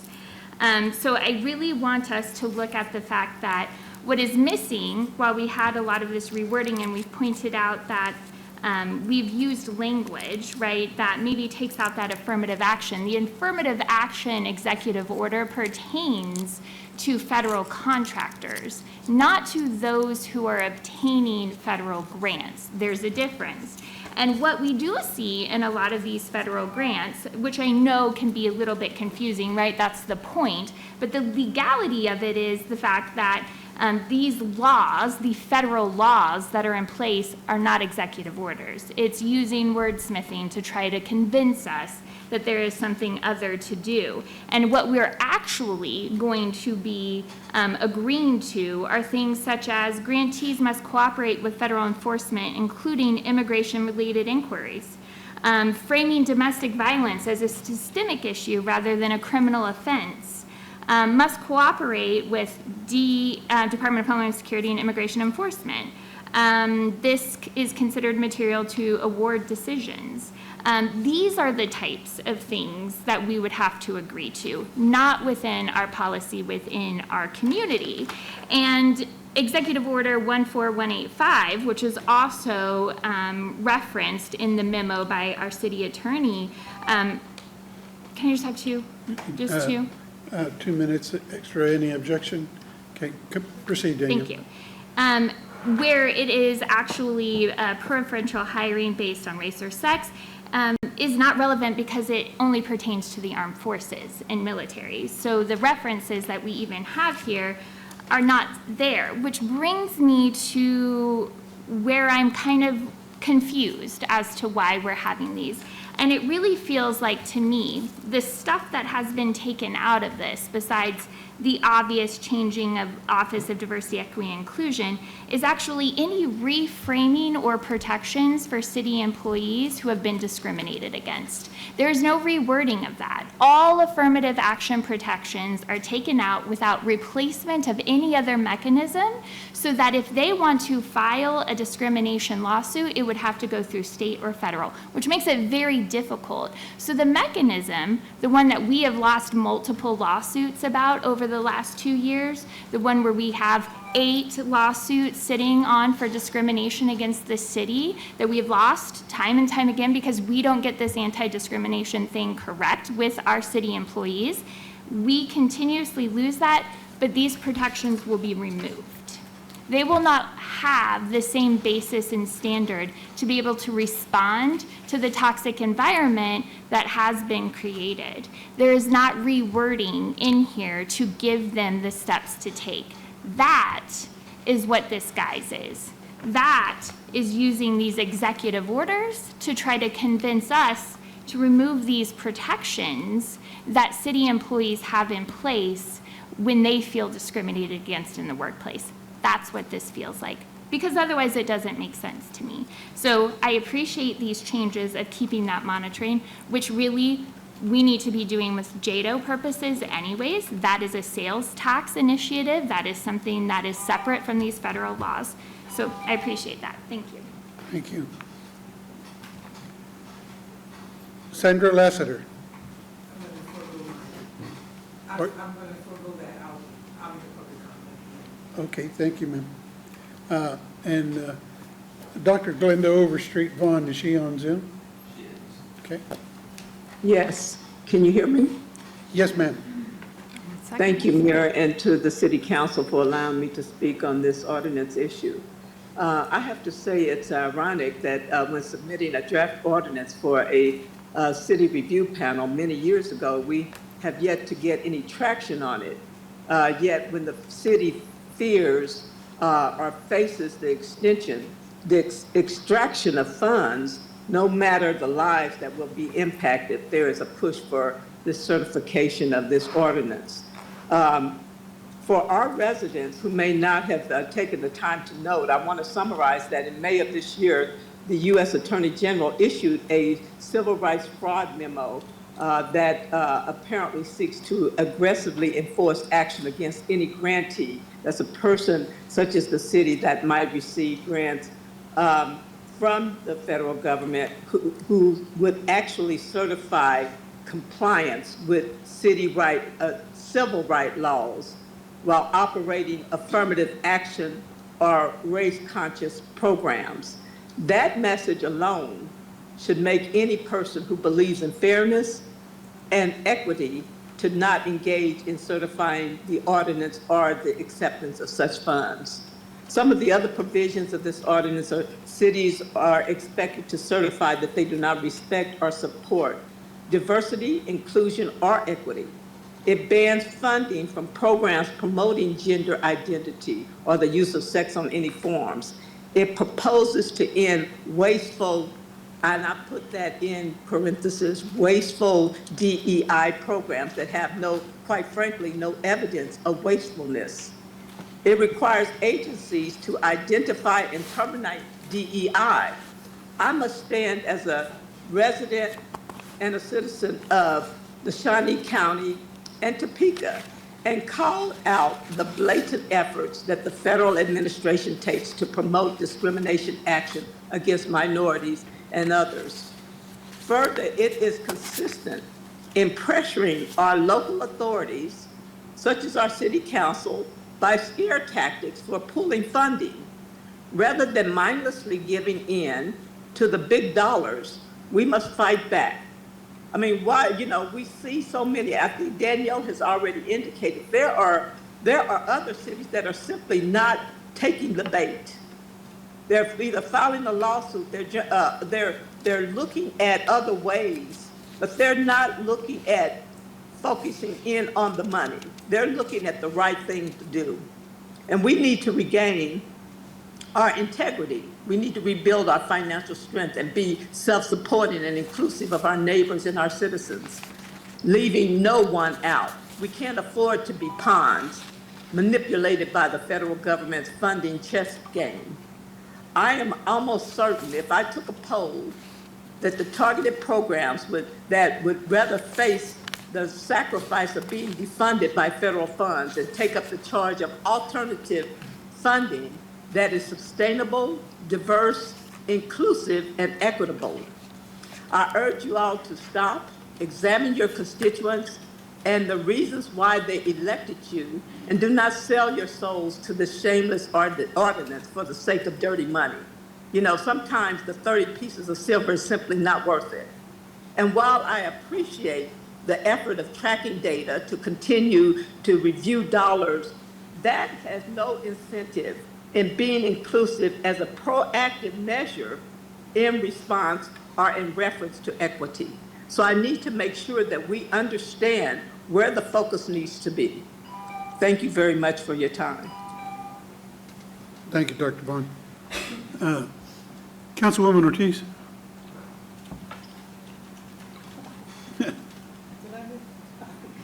You didn't mean to hit it? Okay. All right. City Attorney? Yeah, it's up to you, Mr. Mayor, but if it would be helpful, I can go through the ordinance and tell you the changes in, about why the committee has recommended them forward. Councilman Dobler already spoke to that. But as a starting point, our job as staff is to simply bring you the pros and cons. And then as the policymakers, you ultimately make a choice on where those risks and benefits are. In your packet are the documents we are getting and with requirements for grants. The grants requirements are very expansive, and they are requiring that we agree to comply with various executive orders. That being said, there's things that are constitutional, things that are not, and what we tried to do as staff at the direction of the chair was split that difference of only making the very necessary changes, because at the end of the day, there is one employee that has to certify whether or not we comply with the grant terms, and that's the city manager who ultimately has to certify yes or no. As you just heard from public comment, there is letters from the Justice Department encouraging citizens to file False Claims Act against governments that certify that they are in compliance with grant terms while still having certain programs on the books. Every individual city council in every individual city has to look at their own unique ordinances to see what's on the books and what may or may not be problematic. So as we went through this, we started really stripping it back. The first changes you see on page 1 are the elimination of the Office of Diversity, Equity, Inclusion. The city manager does not currently have a director of diversity, equity, and inclusion, and instead is having the community engagement office. So we recommended that for stripping. Down on page 1, you'll see that we did make clear that gender identity and sexual orientation are protected under Supreme Court precedent as sex discrimination. So while there are executive orders that try to limit things back to only using the word sex, if it's protected by the Supreme Court, we think it's pretty safe to include in our ordinance, but making that very clear by tying it to the Supreme Court precedent. Additionally, as Councilman Duncan said, equal opportunity is not the same as affirmative action. There is no definitive case that says cities cannot have affirmative action. There isn't one. What you'll find is that the Supreme Court's most recent case was the Harvard case, drawing a blank on its name, Student v. Harvard. And in that case, the Supreme Court has some pretty firm language about when any affirmative action program will be upheld by them as not racial discrimination. And they have said remedying systemic racial disparities is not a sufficient compelling need for affirmative action.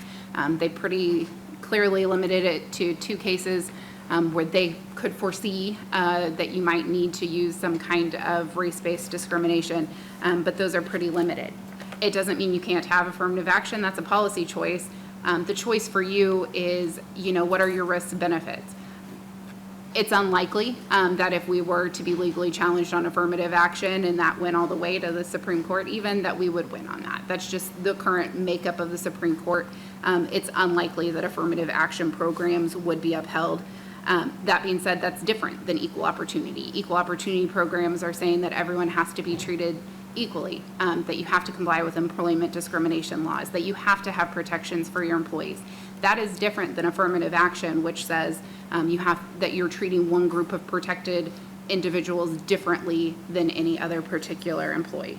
So because of that, we really, we retained all the equal opportunity language. We did change the chief DEI officer if that position is no longer existing. We changed that back to the human resources director who's responsible for the equal opportunity, ensuring that in the city.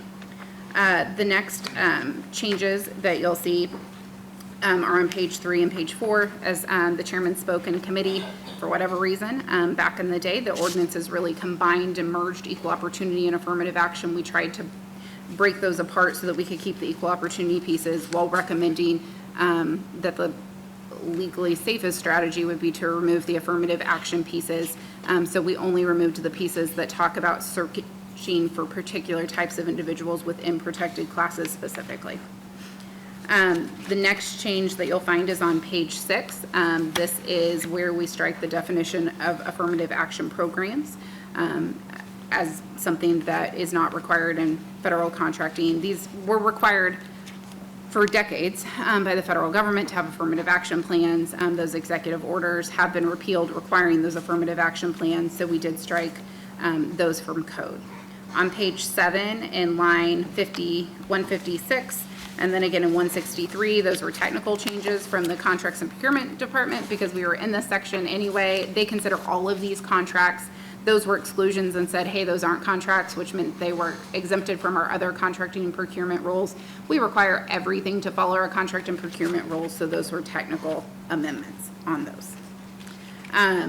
Same with on 173, we don't care if you have one employee or 10 or 20 or 200, we still consider you a contractor under the city, so that was why the 4 or more employees was struck. On page 199, depending on whether or not you do an amendment or not, some of that language is struck and some is not. The key piece of that is you cannot, it appears as if the federal government does not want us to mandate specific types of tracking, but you can track whatever you want as a governing body, as a policy. So to the councilman's point, you can make amendments to continue to track metrics and you can continue to do those and have that be fairly legally safe in what you would like to do. So choose your own adventure on what you would like to do there. And then on page 11, these are not changes to our categories. We simply replicated for consistency the same order and the same words that we use for our protected classes other places in the code so that everything is consistent. On page 12, we did strike the implementation of affirmative action programs. And then on page 12, also in line 281, we did also, it's gender identity is struck there, but we actually add it back in down below and add sexual orientation, which was originally in a different section. So we just make it all consistent there. And then again, on page 13, we are adding consistency to make it clear that sex discrimination includes gender identity and sexual orientation. And then on page 14, we just make it clear that it's also any other factor protected by law. That's your catch-all in case there are other protected classes or the environment of the federal government changes or other things that we do continue to do any other factor protected by law. So those are the bulk of your changes. Like I said, each grant that we're seeing have different requirements that we do have to certify. The federal government has pretty extensive power, as you heard, to cancel grants. That goes back to regulations that are pre the current administration that allow an executive branch to cancel grants that are no longer seen as in furthering the interest of the administration. So there is lots of flexibility at the federal level. Ultimately, it's a policy choice and a risk benefit for you as elected officials on what direction you want to take as a policy. Our job is simply to advise you of the risk benefits here. And the current grants that we are being required to certify are pretty clear that they do believe that affirmative action has been struck after the Supreme Court ruled in the Harvard case. There are hundreds of lawsuits across the country on all different kinds. Some are winning, some are losing. Ultimately, the Supreme Court will probably end up at the end of the day deciding where it is. And so the question is just for you as elected officials, what you would like to do. And I'm happy to stand for any questions. Thank you, Amanda. Councilman Duncan, I'm going to put you on the spot.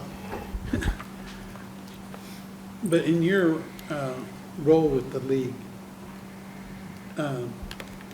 are you getting a feel across the state of how cities are looking at the same issue and have any kind of a, I don't want to say consensus at all, but some feel for how the governing bodies in a variety of cities, large and small, are looking at this same issue? Yep, so some have lost money and they're trying to figure out what that means for them and if they can get any of that money back and whether that means they need to make changes or not, whether that means they file lawsuits. Some of those funds they may just not get back and they've just cut those programs. So, okay, I guess we'll keep moving forward.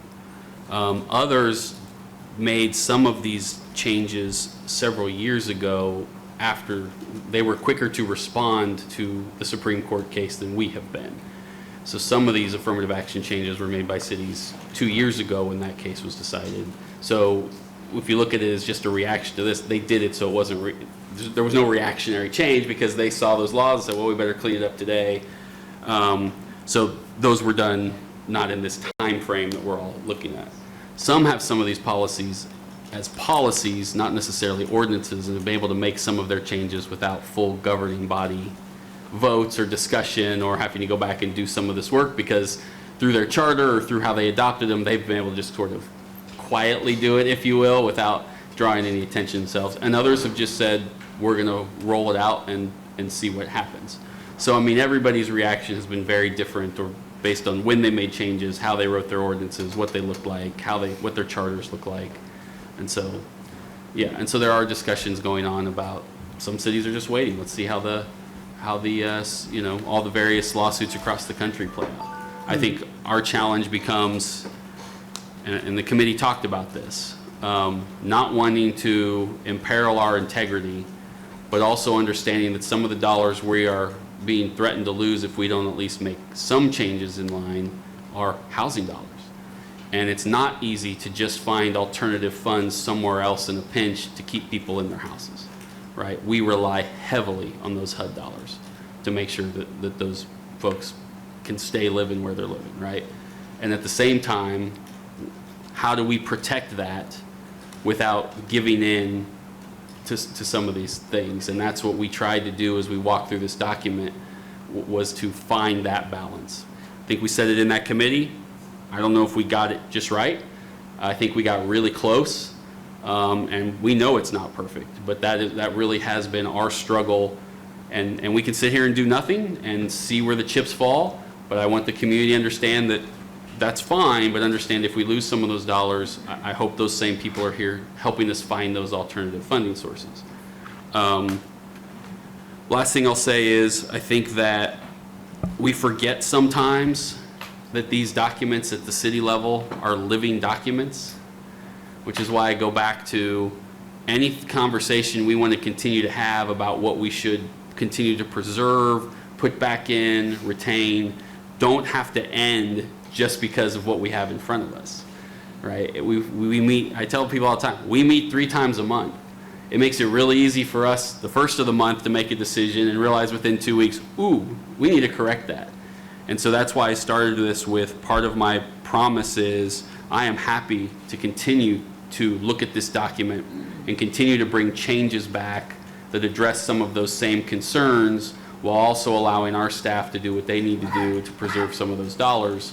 And so I do view it that way. And I know not everyone else does, and there's absolutely that fear of, we hear you, but are you really going to do it, right? It's easy to say, oh, you made that choice, and then you never talked about it again, which is why I say at some point that's what we're here to be held accountable for. But so I understand that, but I do want people to know we have this committee, and I know members of council, as we walk through this, struggled with finding that balance and you know, what those consequences are versus retaining the kind of city that we want to preserve and be. So I have no idea if that answered your question. Well, I think it did. You did bring something to my mind, though. Your comments about our ability to still adapt, change, even something that we've initially accepted. That's noted. Did you think of, or did the committee think of initiating this as a policy decision as opposed to an ordinance? We didn't have any of that conversation because I'm not even sure. I'm sure that will require a little legal work in terms of what can be what can't be. I'll also say, obviously, we were given a document that had already had those corrections made, and our goal was to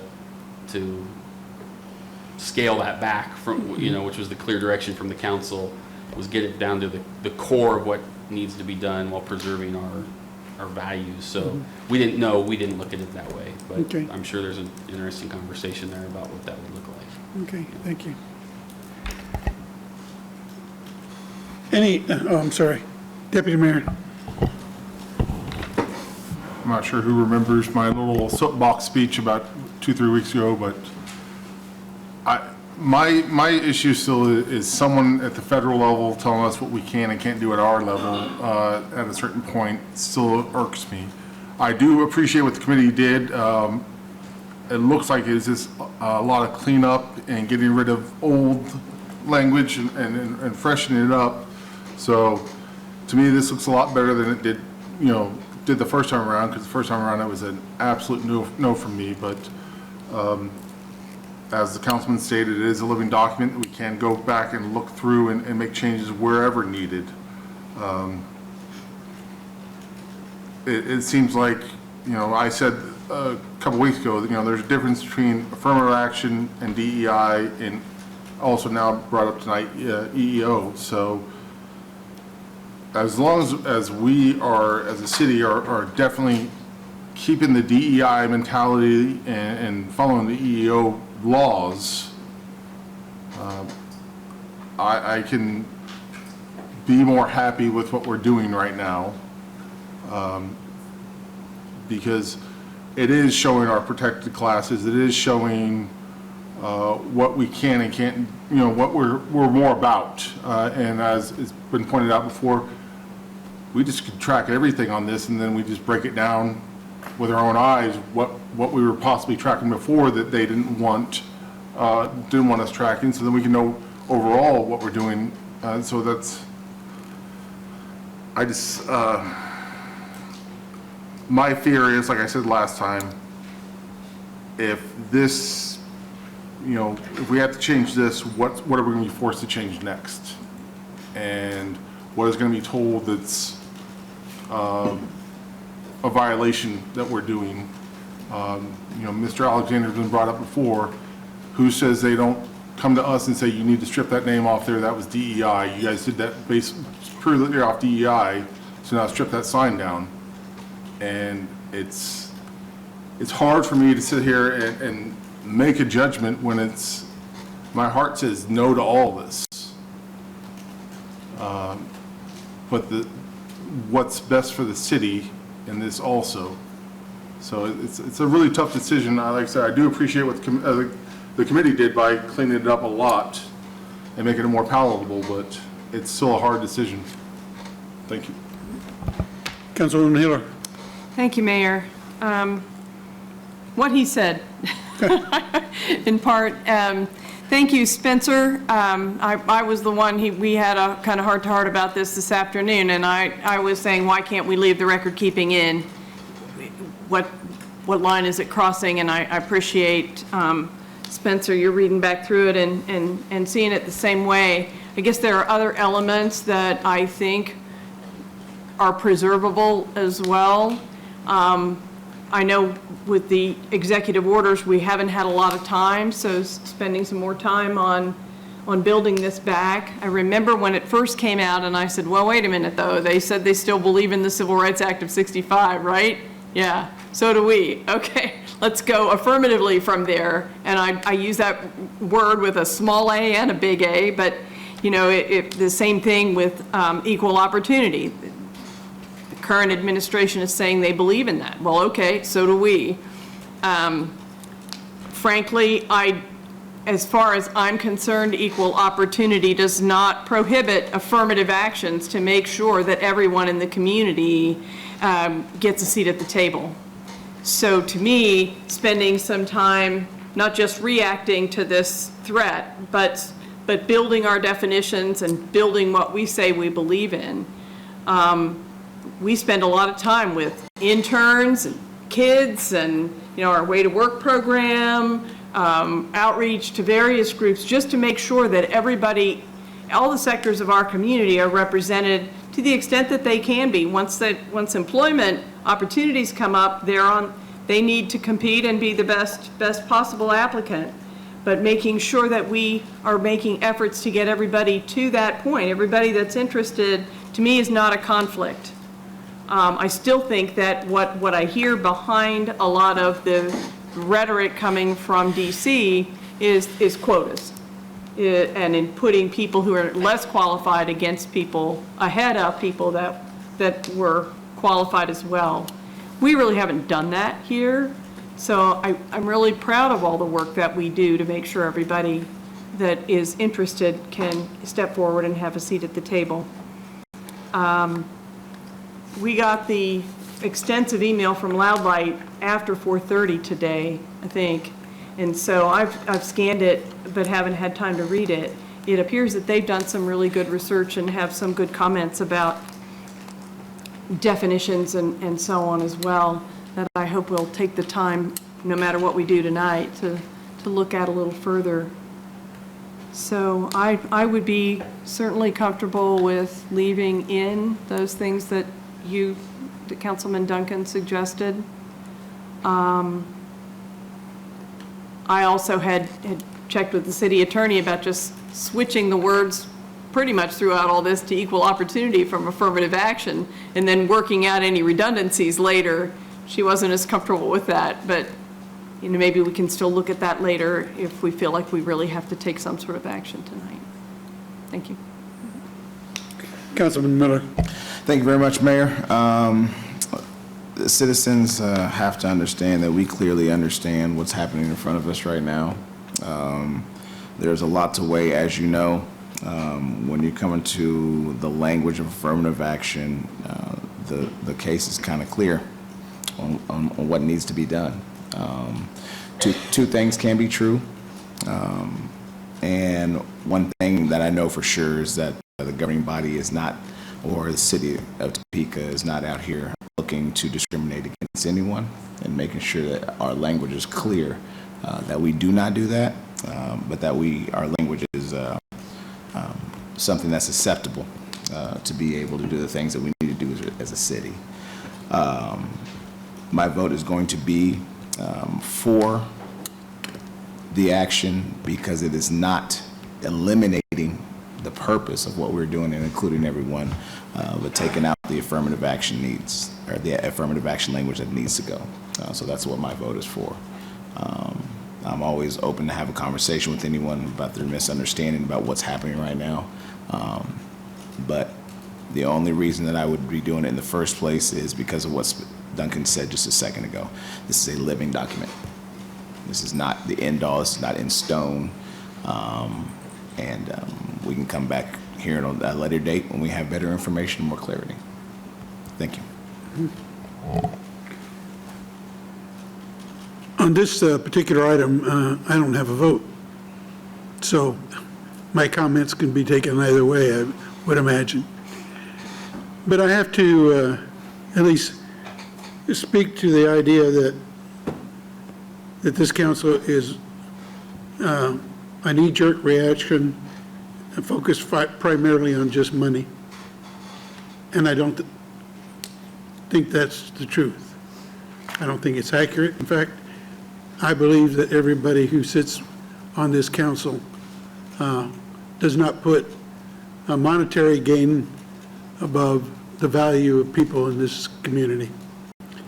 So it's a tough decision for them to make. It is one that I know they will not take lightly. It is one that I hope the citizens will support in spirit of what we are trying to do to continue to respect everybody in this community, who they are, and what they add to this community. But with a realization that some of the things that we try to do as a governing body and as a city to provide resources could be limited. There's no guarantee, who knows? But I do think that the governing body has taken this very seriously and not in any way just jump ahead to try and react in a knee-jerk way at all. I think there's been a lot of discussions and contemplation about what is happening here with this ordinance, and I fully support the idea that Councilman Duncan would, along with the rest of us, consider where this ordinance would finally end up. My guess it won't be in the very same form that we move forward with. But I just wanted to add my comments because I don't have the opportunity to vote on this one, but I'm confident my colleagues will make the right move with the welfare of our citizens as their primary actions. Councilman Duncan. Thank you, Mayor. I think sometimes there's a perception that we sort of just sit up here and make these decisions and go home, and that's that. And I can tell you, this has caused sleepless time. This has caused learning things I didn't know about, conversations with a lot of folks in our community, finding some path that guarantees, again, and this isn't something to hide behind, it's just a fact, that guarantees the dollars we are using to ensure the livelihoods of citizens in our community don't go away because of unjust, improper, and simply not practical things that come down from the federal government. Right? It doesn't matter how much I hate that. Of course I want to push back and fight back, and I think we're doing that with the changes we make.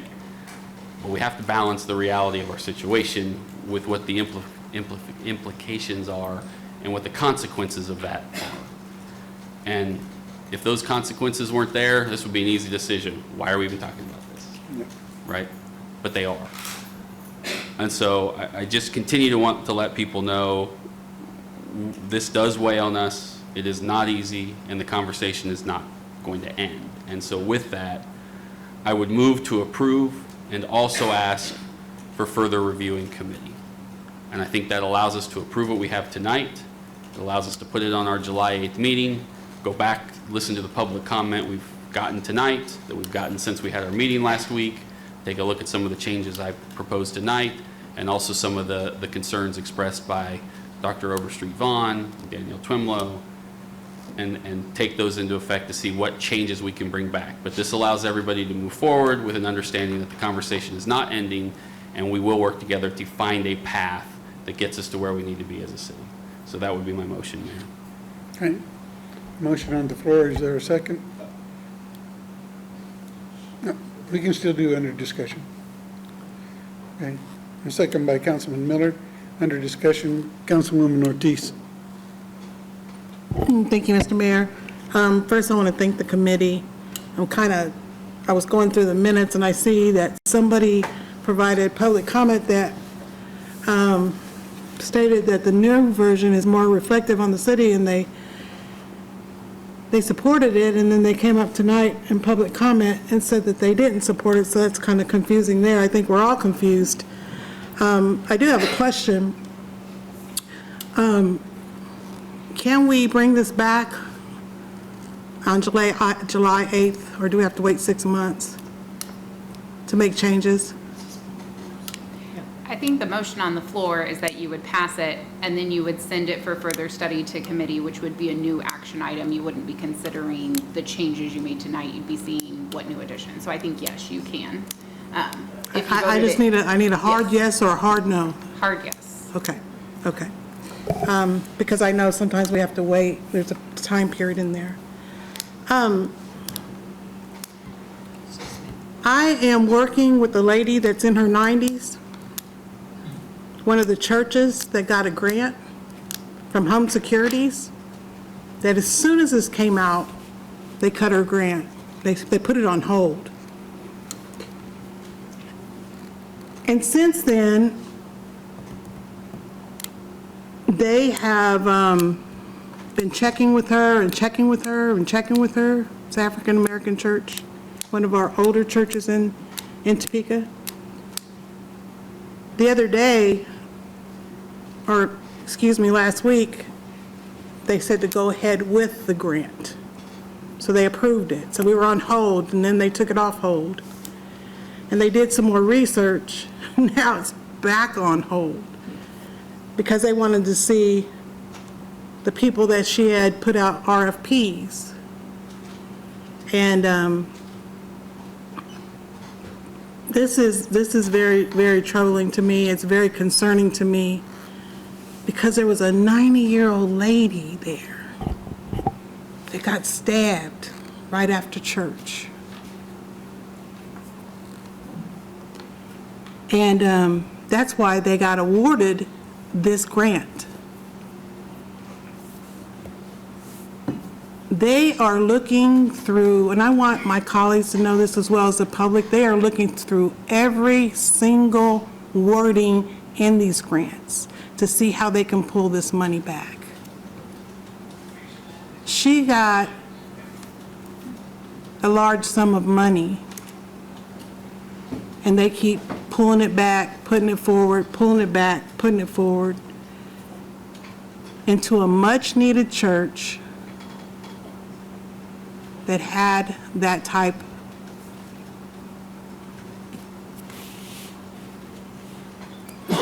of action that happened. That could happen anywhere. But it happened there in District 4. This lady has come to me because she doesn't understand the paperwork, and we have a third party that's working on it. So if I do support this, I will pressure your butt to make sure that these things get changed for those reasons. Because this is just one of many. This is just one of many. I started not to say anything, but I had to because people have worked hard, and she's waited on this grant for the last 2 years. It's just something that's gonna continue. It's gonna continue.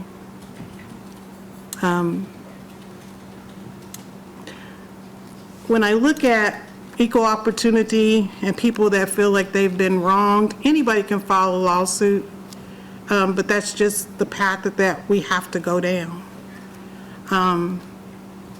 And I don't want to take light of that. We did take our human relations. We didn't have enough money, so we took that out and said, well, you can go to the state and you might get it done faster. That doesn't always happen, but then sometimes it does. So I just want to let everybody know that we do take this serious.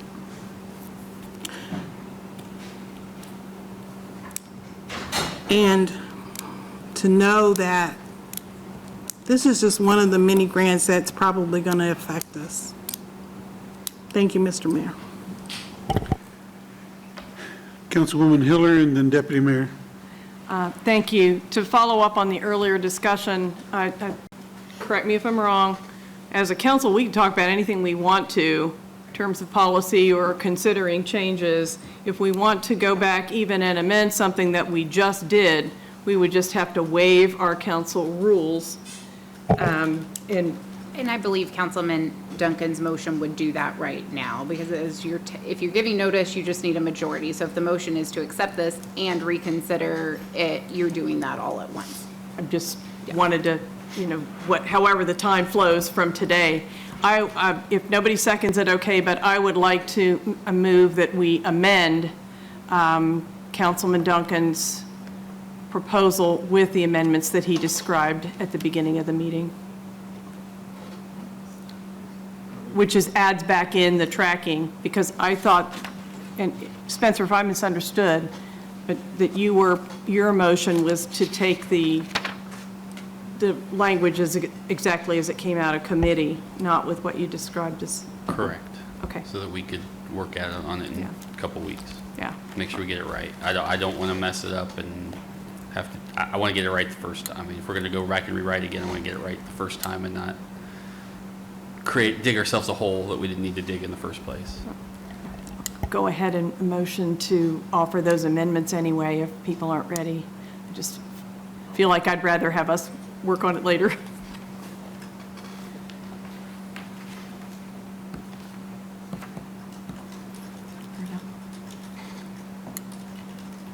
Well, at this point, there's no seconds. So we will continue with Councilman Duncan's motion. I think so. And a second by Councilman Miller. Deputy Mayor, do you have further discussion? Just a quick question, because I received a message. Procedurally, why didn't this go non-action items first and then action items? Like last week we discussed this, like we do with a lot of issues. I'm curious myself when I got that message why we didn't have this discussion last week. So Well, you did actually have it originally on action, then it went to a committee. It's pretty common for it to come back from a committee as action. That's very normal procedure under your rules. But also you have a memo from your Director of Planning and Housing Services that your HUD funds, if they aren't recertified by June 30th, you're out of funds. So there will be no Shelter Plus Care funds for rent for however many people starting July 1. I just wondered, as a hot button topic as this was, why we didn't have more of a heads up for the public, because that's a couple of messages I've received on that. So I was just trying to figure out. Thank you. Okay, Councilman Duncan. Well, then, we did have the meeting last week, and then I will just say, next one is July 8th, so we will hold, it's already scheduled, so I'll confirm the time during announcements. Thank you, Mayor. Okay. Again, as I stated, I don't vote on this item. The motion and second has been made. We're ready to vote. Yes. So go ahead and cast your vote.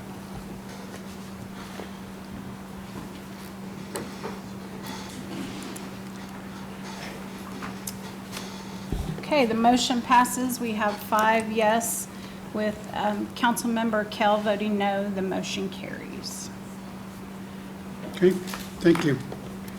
Thank you for the discussion, too. I appreciate that. We'll move on to agenda item 5. Madam Clerk. Just a second here. Okay, A is discussion concerning the adoption of the 2024 Uniform Public Plumbing Code. Mr. City Manager.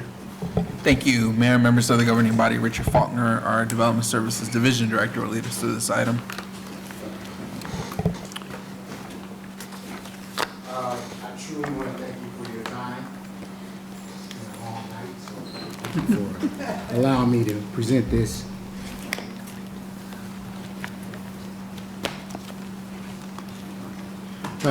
Tonight, I'm requesting that we adopt the 2024 Uniform Plumbing Code. The city of Topeka has several codes that we use to regulate the development in our community. And of those codes, some of them are residential, some are commercial, and some codes we use for residential and commercial. This particular code is the Uniform Plumbing Code, and we use it for residential and commercial. Right now, we have the 2018 code that we're using. By having standards, we provide a safe environment for our community, and we have a ability to change technologies. As technologies change, we'll be able to change with those technologies with our codes. The code that we use is updated every 3 years, and best practice management is to make sure your code is at least within 9 years of the current code. Right now, we're not meeting that standard. This code is published by the International Association of Plumbing and Mechanical Officials. That is an organization that is made up of contractors, plumbing contractors, mechanical engineers, and developers. So they're knowledgeable about the code that I'm proposing we move with. They have masters, journeymen, and plumbers. Once again, they're very familiar with the plumbing code, so it's not something that we're taking a chance on. As you can see, the communities that we compare ourselves to, none of them are in the 2024 code yet. Most of them are in the 2018. Also, they use the international plumbing code, where we use the Uniform Plumbing Code. One of the biggest differences in those codes is the international code, it always sends you to another standard, whereas the Uniform Code, everything is right in that code book and you can use it. So I prefer, and this city's always had that one, but I also prefer that one. The Board of Plumbing Appeals is the board that reviewed the code. That board is also made up of engineers, contractors, master plumbers, and journeymen. So we have, once again, knowledgeable people looking at the code and coming up with the standards that we're using. Excuse me. We we city staff served as liaisons to the board to make sure that they had the information that they needed. We worked on adopting the code. It took us about 4 or 5 months to review the code. We also reached out to members of the community that are in the industry and let them know that we were reviewing the code and invited them to come and participate in the review of the process. So we reached out to stakeholders. The Plumbing Board recommends that we adopt the 2024 Uniform Plumbing Code with amendments. Staff supports that. A couple of things I'd like to add. We have been half the amendments that we generally have, say we had 50. Half the amendments that we had for the city of Topeka have been incorporated into the national code. So now our amendments have been cut in half because all the amendments that we were doing that we felt were best for the city of Topeka have been incorporated into the uniform code, which speaks volumes to me about the committee that we use to review our codes. Also, the uniform plumbing code has reached out to me and they have asked if we were interested in having a uniform plumbing code Topeka. So they would actually publish a book with the amendments of our amendments incorporated in them, and it would be for the city of Topeka.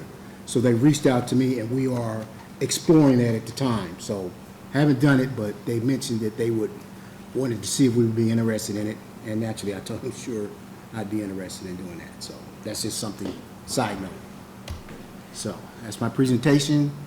I'll stand for any questions that you may have. Okay. Questions from the council? Deputy Mayor and then Councilman Miller. Thank you for your presentation. I have a background in this. My father was a master plumber, and this is one thing I can sit there and say that is a good baseline to work off of, the codes and things like that, because there may once or twice in my lifetime when I worked with him, I said, well, why are you doing that? And he's like, well, the only answer I got was, well, that's code. I have to do that. Most every other time it was he could give me an explanation why this was being done a certain way, because there's not a lot of fluff in that. So I always sit there when it comes to this, and the building codes are very supportive of them because they are pretty direct and to the point and have a logical backing behind it and not just saying do it just to do it. So like I said, I think I only had it twice in my life where I got told, well, code, so it's usually a pretty good resource to have, and having the most updated, I think, is the best for us to work off of. Councilman Miller. Thank you, Mayor. What would be the benefit of putting a book together? Excuse me? What would be the big picture benefit of putting a book of the Topeka codes together?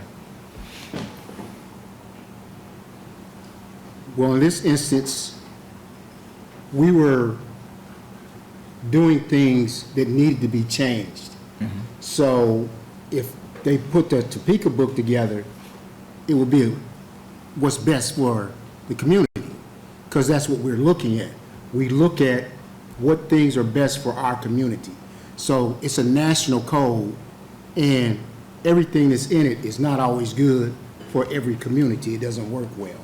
So with us having a book this for Topeka, it wouldn't just be for Topeka.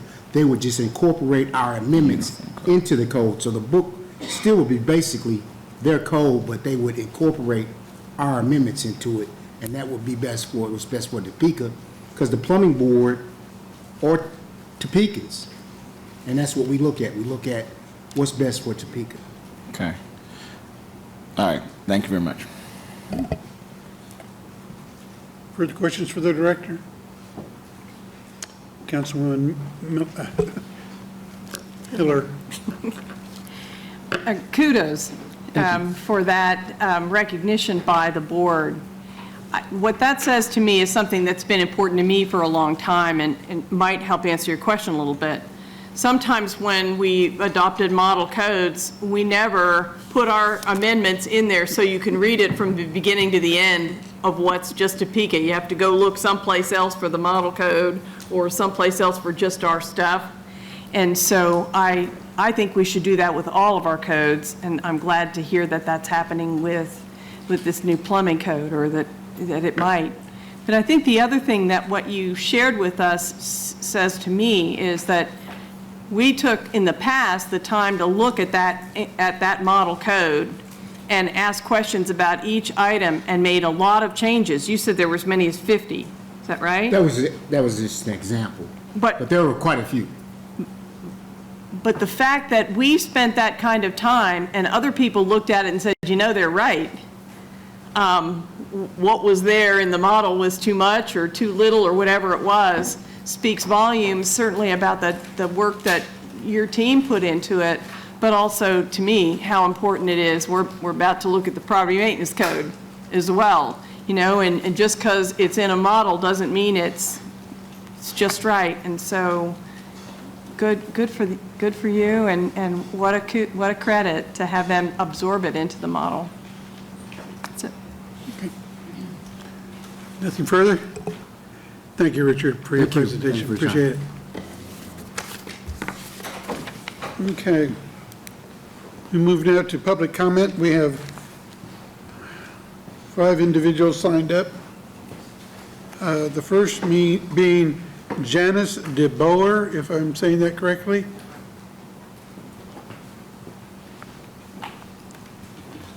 Good evening, Mr. Mayor and members of the governing body. My name is Janice DeBoer. First, I'd like to apologize. My letter that you received that's dated June 12th, I inaccurately noted the deputy mayor, so I apologize for that in my letter. I am here today with my partner, Kent Medina, and a couple years ago we bought a house that we absolutely love in the West Hills area. If you know where that is, it's right at 6th and Fairlawn. We live in a home on the very first street, and I-70 is our front neighbor. It is loud. Regardless, we love our home, we love our neighborhood. But recently we heard of a proposal by the Maverick Company that they'd like to build a truck stop in the Fairlawn Acres development. We were a bit flabbergasted. And what I said to Kent was, you know, in the 2 years we've lived here, I cannot recall ever pulling out of our driveway on Brentwood Road, Court, and turning left onto Fairlawn and having any trouble with semi-truck congestion, even though we live right there on I-70. They just don't pull off onto Fairlawn. Semi-trucks don't pull off on the Fairlawn. So I decided I needed to prove my point to myself even. So for 5 days last week, I went to across the street from the governor's mansion, those ponds right out front. I went and sat for 30 minutes for 5 days. And I included my findings in your letter. On Sunday afternoon, there were about 85 trucks, and I only counted semis. I didn't count U-Hauls, didn't count construction, didn't count RVs. I just counted the semi-trucks that flew under the Fairlawn Bridge. There were 85 in 30 minutes. I went back on Monday, Tuesday, Wednesday. Thursday was the peak. 176 trucks. I think it was 174 semis in 30 minutes flew under that bridge. I couldn't believe it. I mean, I was having to look up and look down and keep my tally so fast I could hardly believe it myself. If you take 174 times 2 times 24, and that's the number of hours a truck stop at the Fairlawn Plaza development would be open. Maverick has indicated they will be open 24 hours a day, 7 days a week. That will be hundreds, if not thousands of trucks possibly getting off at that exit. Here's what my second piece of data would be for you to consider as you vote at future meetings. You know how many trucks actually got off those 2 ramps while I was sitting there for those 30 minutes over 5 days? 3 trucks got off. One of them got off the exit, turned onto 6th Street. The other one was coming north onto Fairlawn and turned onto the ramp. The third truck actually got off of the ramp, realized he made a mistake, went on the bridge and got right back on. So 3 trucks currently got off of that those ramps onto Fairlawn. I'm asking you respectfully, please keep it that way. When you're asked to vote for this Maverick truck stop, and they're going to tell you it's not going to have showers, and it's not going to be for trucks to stay overnight, they're going to tell you it's just going to be for gas. But if hundreds of trucks, maybe thousands, stop at that truck stop, there's every reason to believe they will. We're asking you to not let that happen. Say thank you. I did it in 4 minutes. I appreciate your time very much. Thank you. Ms. Lester?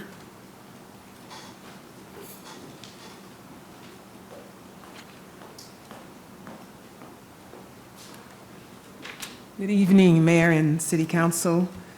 I'm deeply moved tonight. I was already going to address an issue that I read in the paper today, but I'm deeply moved with all of the conversation that's gone forth. And I hope you can receive what Mrs. Trimble as well as Glenda Overstreet has said. And I realize there's a lot of wordsmithing there. And I'm thanking God for you, that you have the heart and you can receive other counsel and advice.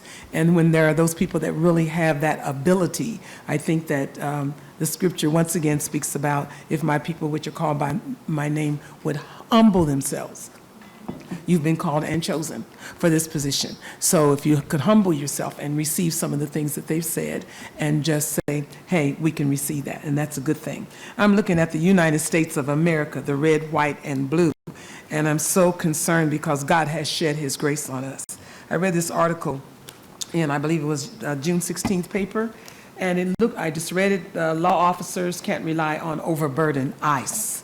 And there was a passage in here about the KBI will get training from ICE to be able to perform some of their duties. And I thought ICE is confused themselves, and ICE is troubled themselves. So for them to give training, it's hard to give training when you really don't know the exact direction. I'm not going to go here, but then I must go here as I watched our president and administration go to a foreign country and talk about the blue states and the red states. I thought, we are all children in the US of A. This is not about a blue state and a red state. Come on, we need to unite. This is a spirit of discord and wickedness. And it's partly spiritual. I realize it's legal, but it's also spiritual. So as I pray for you and you pray for yourself, we really do need divine direction.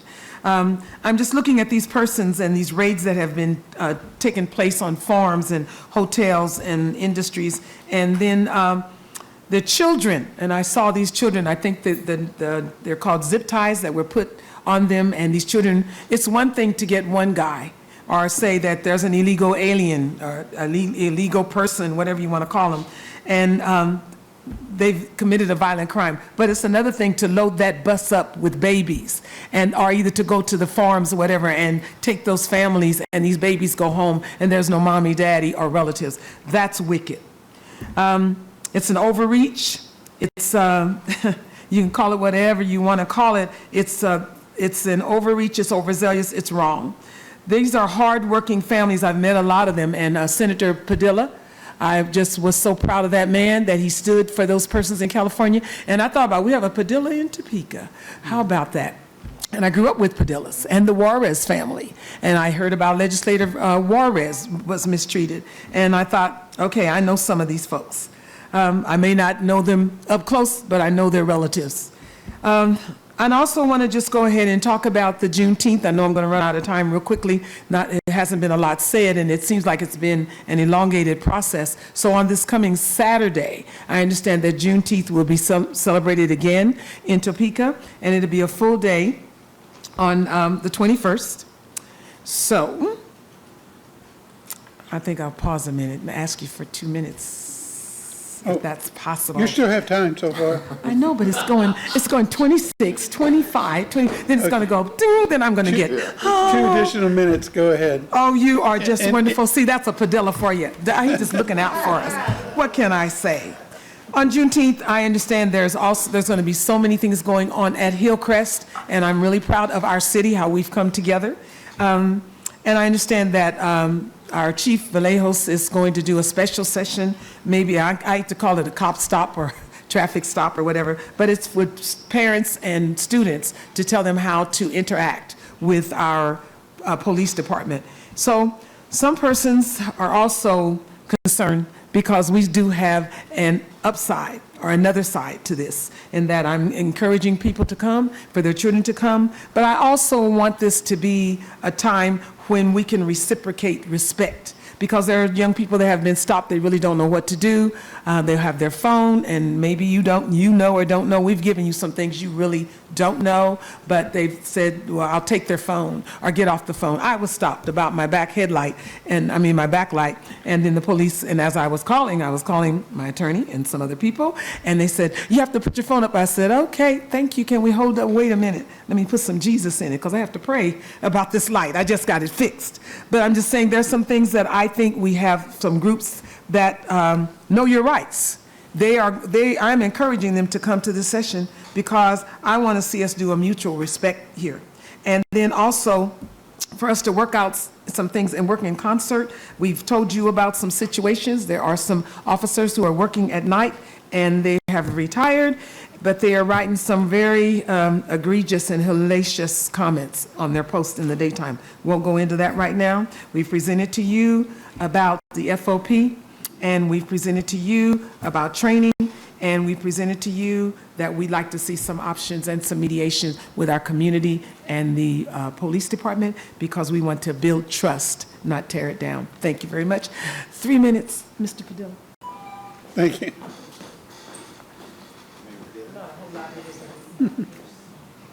He's my primo out there in California. Mr. McClure.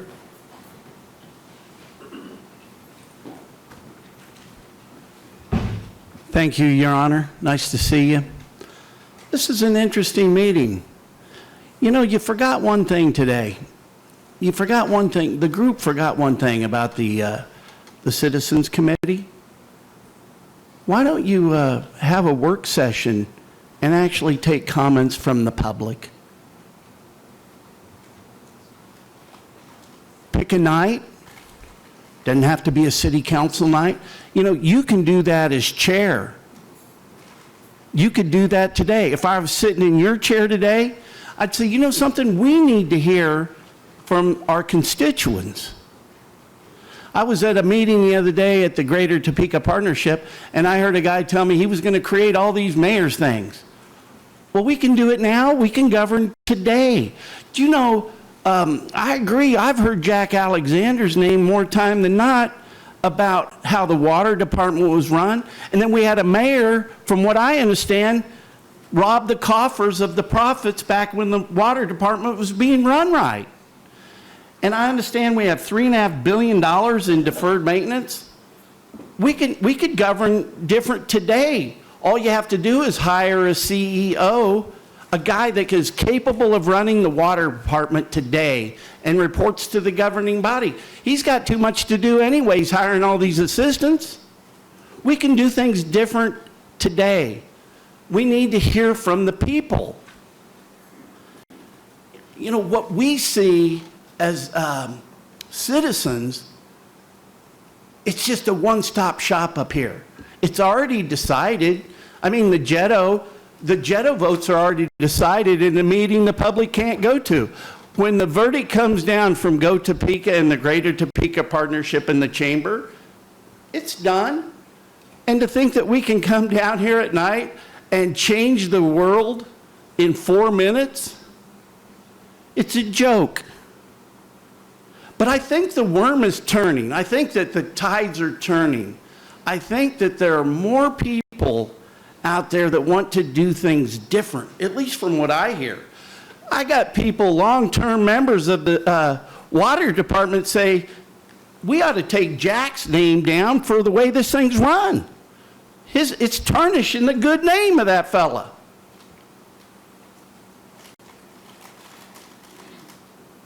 We got to do things different, and we got to do them today. We got to figure out how to cut our expenses down, and we got to figure out how to engage the public. Man, I love the idea of the audit. You got a treasurer. Ask Susan Duffy to audit the city. Bring her over here. she understands how this council works. Clark did a really good job running this place. But Your Honor, it's your leadership today. I see you from time to time be very mayoral. But this is an opportunity right now to say, you know something, we're going to hold a work session and we're going to bring the public in here and we're going to let the public decide. Just think about it. Every decade we're going to decide how to change our government? That's ridiculous. That meeting, that committee ought to meet annually, but we got to go to the Citizens Commission. That Brenda Dietrich so fast got that Senate Bill 104 because we're over there trying to make some changes to get the Citizens Commission together, but that brings everybody to the table. You guys ought to look into the Citizens Commission. If I ever get to sit in your chair, God forbid, that Citizens Commission is going to happen. Thank you.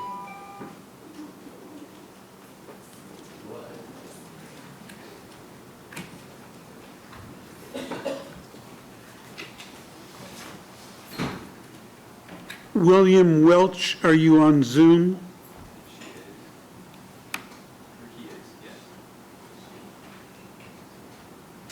Mr. Welch?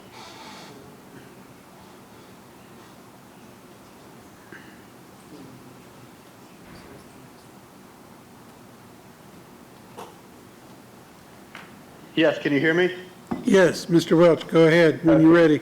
Hi there. I'm up on a ladder working right now, but I've been waiting. I'm calling in for the same issue as a lady about the Maverick truck stop proposed at 7th and Fairlawn. And I've been hearing a lot of folks very upset about that from our area on Next Door and other places. I don't think we've been given adequate time to evaluate this, but as a lifelong resident of Topeka and the West Hills and Prospect areas, I've been here my whole life. We've got beautiful parks, the zoo, the Governor's Mansion trails and fishing ponds. They're big attractions for people in town and out of town. And we've got a Landon Middle School right there by the proposed location with a lot of kids walking and riding their bikes to school and things. So there's some real safety issues, you know, aside from other things with 18-wheelers pulling in and out of there. And I have a CDL Class A endorsement myself. I used to drive trucks, so I have nothing against truckers, but in residential, heavy residential areas like this, it's a very bad idea, and there's a lot of people that are very upset about it. We're afraid that it's going to cause our property values to go down. People living next to the I-70 corridor there already have been proposing that we get some type of sound barrier wall along I-70 because it's already very loud when the trucks go by with jake braking. That's going to be intensified probably 1,000-fold if we have trucks actually slowing down to stop at the exit at 6th and Fairlawn. So, you know, I've already heard people, I'm also a realtor, I hear people talking about why they have moved out of that particular area because they don't like the noise from the highway. And it's going to have a negative effect on our property values and just general peace. And the noise pollution, too, for people trying to enjoy some of the nicest parks, honestly, in the country that I've seen, being Gage Park and the Governor's Mansion land and trails, are really going to be put in jeopardy. And it's going to be a real sad situation. I think that better location, I know there'd have to be infrastructure and stuff put out there, but out west of town, maybe closer to Auburn Road, would be a better location. But there's just way too much congestion at that intersection as it is, not to add, you know, hundreds or thousands of 18-wheelers coming and going from there. It's going to be unsafe and just a horrible situation for the people that live around there. That's my contention. Okay, so you still have time. Are you finished with your presentation? Yes, unless you have any questions for me. No, sir. Okay. Thank you. Thank you for the, thank you. Don Gomez. I'm doing pretty good. Don Gomez. Don Gomez. Okay. That's the list of those who had been signed up. We'll move now to announcements. Madam Clerk. We have no meeting next week. What? Mr. City Manager. Nothing for me, Mayor. Thank you, sir. Okay. Okay, we'll start with the governing body. Councilman Kell, or, yeah. Yeah, if you take on out of here somewhere. He's still online. All right. Usually I don't like to rebut to things, but I think we already have a CEO of our water department, and it's our director, in Sylvia Davis, and she does an amazing job. So to sit there and say that we need someone else to do it, I kind of take that offense to that. So fireworks will be able to be sold here shortly, and there's been advertised a bunch by CJ and a few other news outlets. A reminder, there's only 2 days in the city that you can shoot those off. So that is July 3rd and July 4th. So even though their stands may be open around Shawnee County, please remember that only July 3rd, July 4th. It just gets bad every year, and remember, people have to go to work, people have to live their lives, and I'm all about fireworks. I love them, but it's one of those things we need to respect our neighbors, respect the ordinances that are in place. Make sure you clean up after yourself. Make sure that there's adult supervision with those. Make sure that you're taking the proper precautions and not put a strain on our fire department with that. And also not putting a strain on the hospitals, because this time of year always puts a strain on the hospital with accidents, with burns and explosions. So please just always play it safe, do the smart thing, and remember that discharge in the city limits of Topeka is July 3rd and July 4th only. Thank you. Councilman Miller. Thank you, Mayor.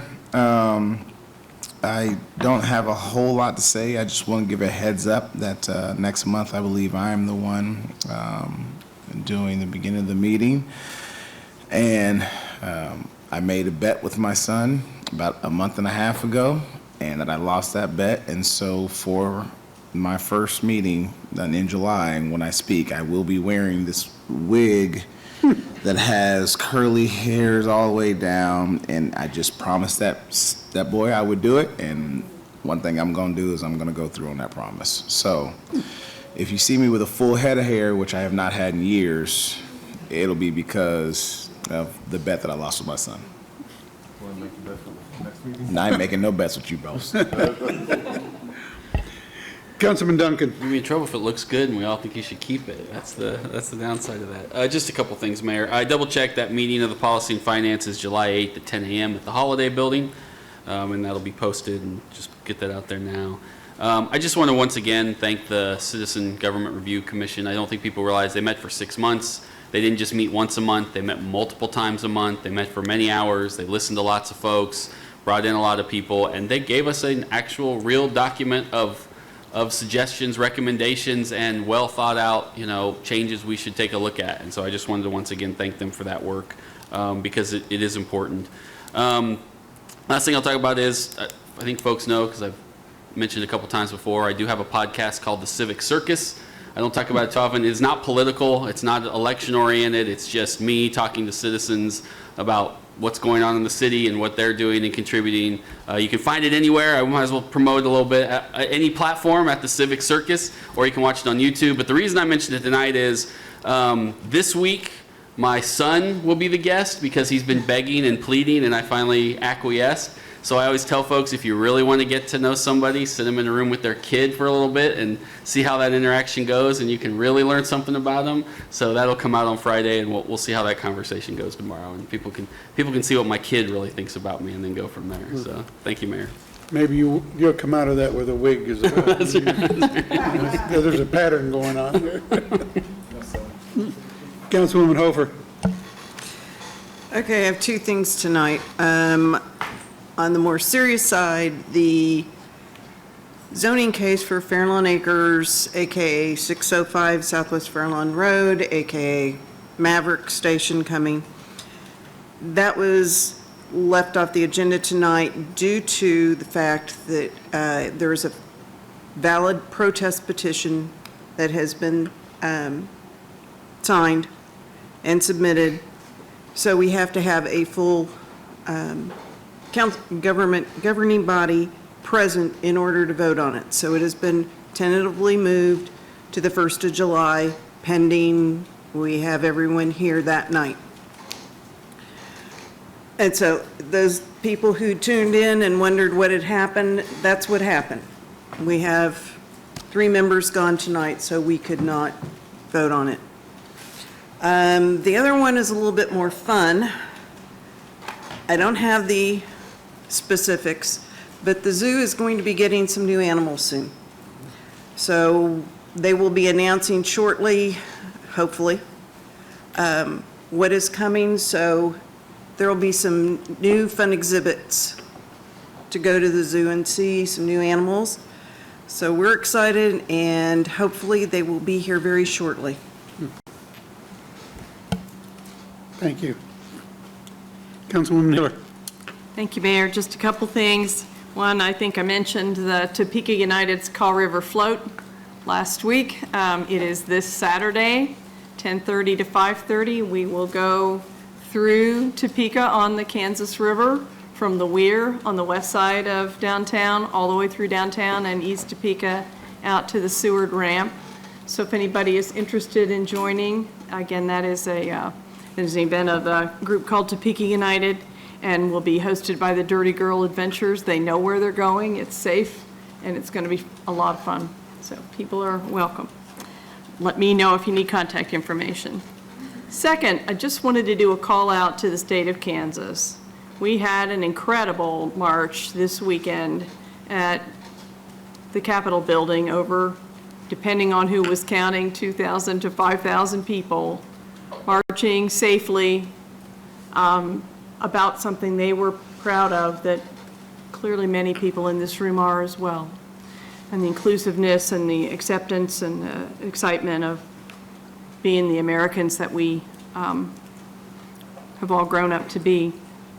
But at the same time, our Capitol has always welcomed and allowed anyone who had something they wanted to say on that Capitol, and provided the same sort of instructions, the same sort of protection.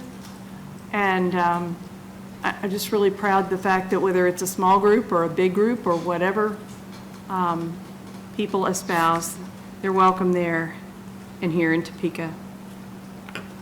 Last, if people are having company over the 4th of July or whenever, the Brown v. Board has put out what they're calling a passport. It's an 8.5 by 11 map of historic sites in Topeka, and on the back, each one is in a little box, and each one of those sites has a stamp to stamp the fact that you came. We haven't had anything like that that I've been aware of, except maybe for people's particular events. So if you go to Brown v. Board or any of the multicultural historic sites that you think of, I think you'll find that passport there, and encourage you. It's something you can pick up, go one stop at a time, go all in a day, whatever, but it's nice to see that added here for summertime here in Topeka. That's it. Okay, thank you. Councilwoman Ortiz. I'm good for tonight, Mr. Mayor. Okay, thank you. I just wanted to follow up on the invitation by Ms. Lassiter for Juneteenth. I've been there at least 4 years or so and enjoy all the time there. Councilwoman Ortiz has been there. Councilman Duncan has been there as well. It's a good event. I highly recommend the peach cobbler and the catfish sandwiches that you can get there. I mean, excellent food, a very welcoming event, and it has grown considerably from what it used to be. So I think it's worthy of recognition as another cultural event that we have in our city. And in fact, today we welcomed, along with city manager, a delegation from Lincoln, Nebraska, on our city swap. And that's one of the things I talked about, is the cultural pride that we have in our community and how we like to bring it forward so that everybody can participate in those events. And so understand that if it says Hispanic or Mexican fiesta, it's not just for Mexicans. The Juneteenth is not just for African Americans. It's for everybody. And if you're smart, you'll take the time to go down there, enjoy what they offer, and learn a lot more about this city. So I encourage everybody to take the time to go to Juneteenth as they can. And again, mentioning our visitors from Lincoln, Nebraska, they were very impressed already. We met them when we were in Boise, Idaho, and they were really looking forward to their trip here. They walked from down at the Cyrus over to the event center, and all they could do is comment about the downtown, the old buildings, the facades that were there. They spent some time at Evergy Plaza. They said they want to get something like that going in their city. I mean, so it's encouraging to hear people come here and tell us how well off we are, when sometimes we forget where we are in this country. Because right in the center of everything, Kansas gets, I think, the opportunity to take a look at what's available and implement whatever fits our community. So I'm glad they're here. I'll be joining them off and on during the day tomorrow at different events. So if you encounter people from Lincoln, say hello and welcome them to the city. There is nothing further that I have to add, but there is a need for 2 executive sessions if the city attorney would read. Do you want to extend past 10 p.m. now, or? Is it that time already? I mean, you have 15 minutes and 45 minutes. So it's up to you. You don't have to. We'll talk fast. And a pit stop. We'll Okay. talk fast. I'll You don't have encourage to. you. Okay, the first motion would be to recess into executive session, not to exceed 20 minutes, to discuss matters in litigation which are deemed privileged under the Attorney-Client Privilege Act as allowed under 754319B2. The open meeting will resume in this room in the governing body chambers. The following staff will be necessary to assist the governing body in its deliberation: City Attorney Stanley and other staff members as needed. Okay, heard the need for executive session.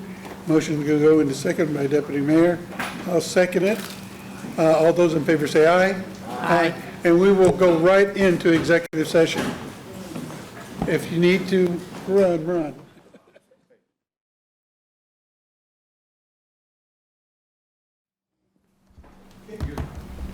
The motion would be to recess into executive session for a time not to exceed 1 hour to discuss personnel matters, less than 1 hour, and time not to exceed 10 p.m.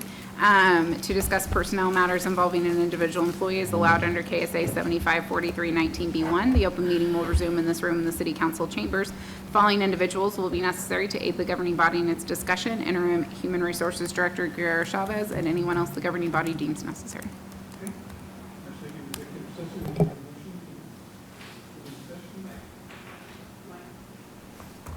Yes, Mike? I move to go into executive session. And second from Deputy Mayor. All those in favor say aye. Aye. Any opposed? Okay, we are recessed into our second executive session.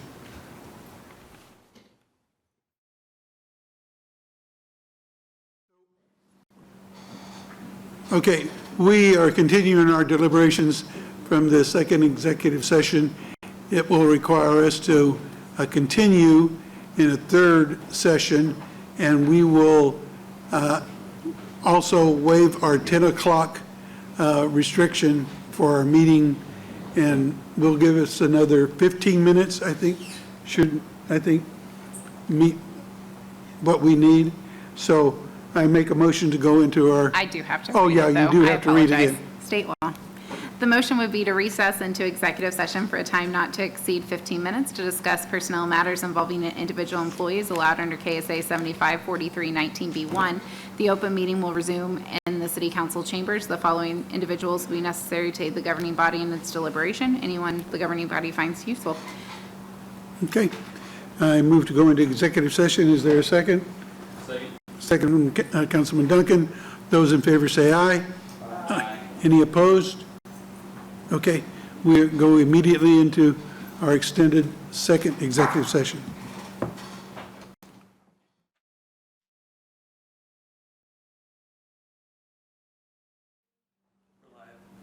Okay, we're continuing our discussions under executive session. There's a need to extend for an additional 15 minutes if the city attorney will read.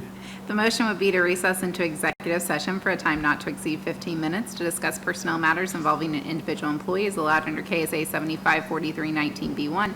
The open meeting will resume in this room of the City Council chambers. Whoever the governing body feels is necessary will be in the room. Okay, there's a need for us to extend our executive session. I move that we go into executive session immediately. I need a second. Second by Councilwoman Ortiz. Wow. All those in favor say aye. Aye. Any opposed? Okay, we are into our extended executive session immediately.